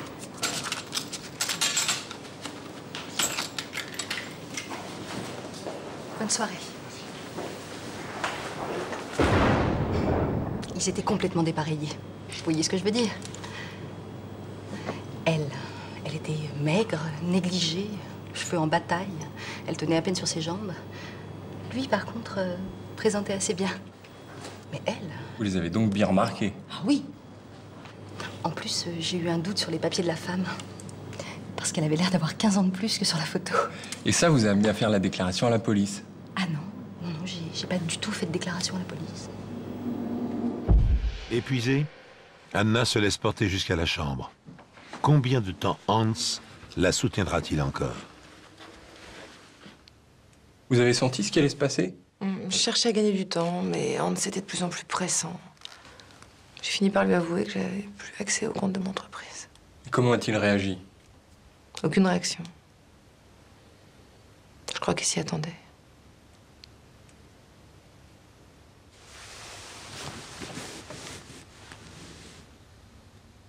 À mon réveil, il était parti.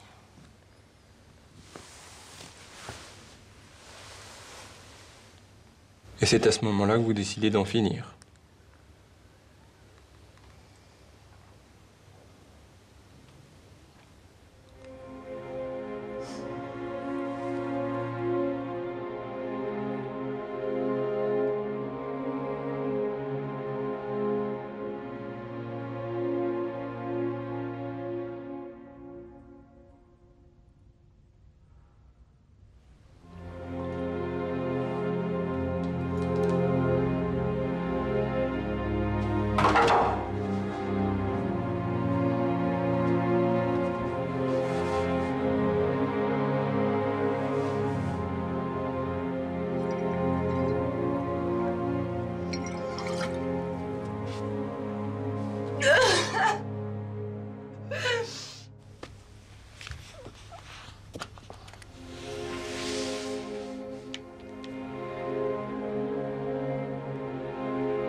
Hans l'a quittée en la laissant sans ressources et sans force. Dans un dernier réflexe de survie, elle appelle sa meilleure amie.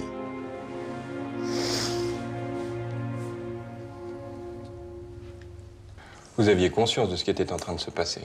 Ah oui, tout faire pour la retenir le plus longtemps au téléphone. Je lui ai dit aussi que son amant était un escroc recherché par Interpol. Et aussi qu'elle était mon amie, que je pouvais l'aider.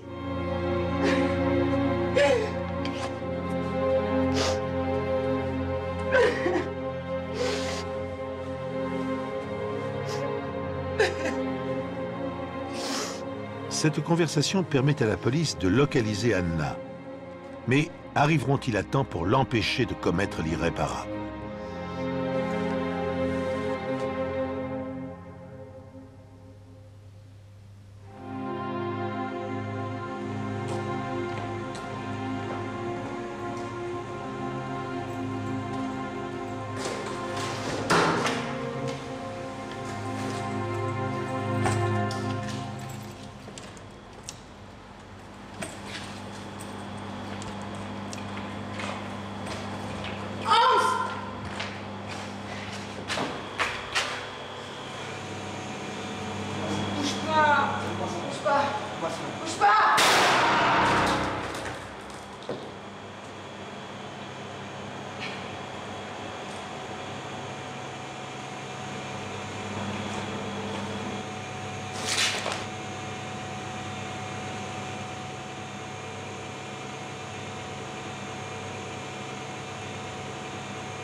Pour vous, c'est la fin de 10 ans de traque.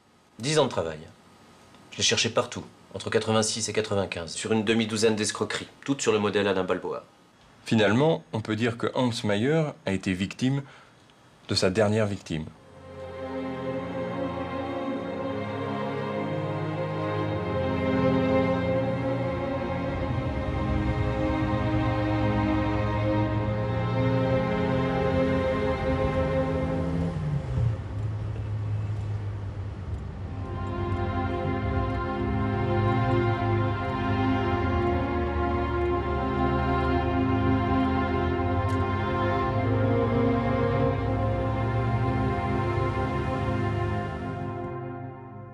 Donc vous interrogez enfin Anna Balboa, et là, elle vous parle du fameux cycliste. qu'elle aurait tué accidentellement. Alors on a fait des recherches. Et on s'est aperçu qu'aucun cycliste n'avait été tué ou accidenté. Quelle a été votre réaction lorsque vous avez compris que vous aviez été dupé depuis le début?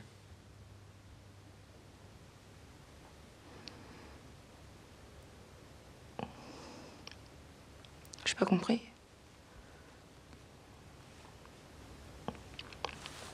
Je comprends toujours pas d'ailleurs ce qui s'est passé.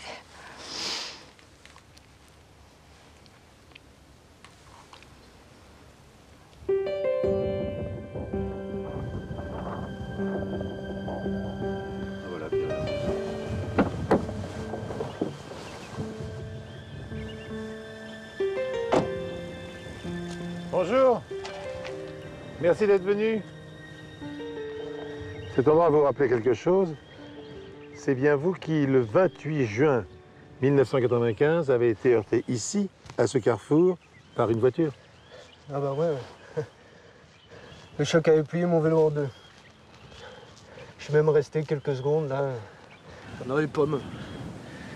Mais bon, au final, j'avais que quelques égratignures et un peu de casse. J'étais au sol et tout d'un coup, ce type est apparu au-dessus de moi. Il m'a demandé si tout allait bien, et là, il m'a sorti une liasse de billets. Faire une bague à ma copine, d'accord? Il m'a dit que c'était pour les frais du vélo, pour payer la réparation. Et là, il me demande, voilà, en même temps, si vous pourriez faire le mort, c'est pour faire une blague au conducteur qui est dans la voiture. Et j'ai fait le mort.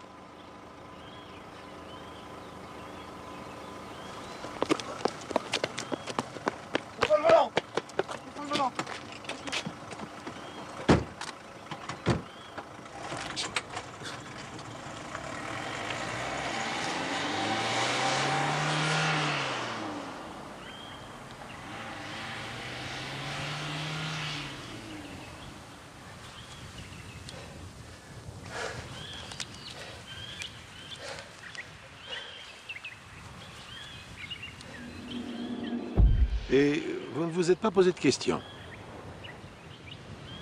Bah, j'avais le fric pour réparer le vélo, et même bien plus. Donc, voilà, c'est tout. Voilà, c'est tout. On peut peut-être le dire comme ça, en effet. Au revoir, monsieur. Merci d'être venu.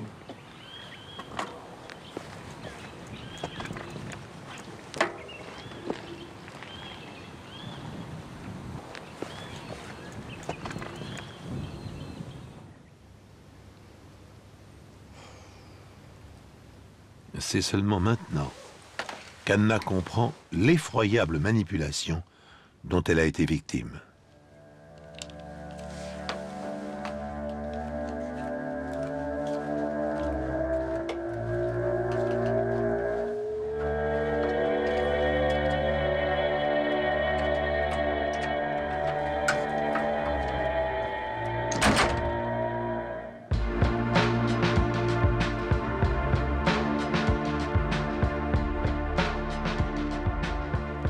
Anna Balboa a été condamnée à 7 ans de prison pour homicide et complicité de détournement de fonds. Et grâce à un jeu de remise de peine, elle est sortie au bout de 3 ans. Mais cette relative indulgence ne changeait pas grand-chose. Sa vie était brisée. Elle s'était crue différente des autres. Elle avait cru pouvoir mépriser l'amour et ses lois. Et elle l'avait payé au prix fort. Vénus s'était vengée. Cruellement vengée.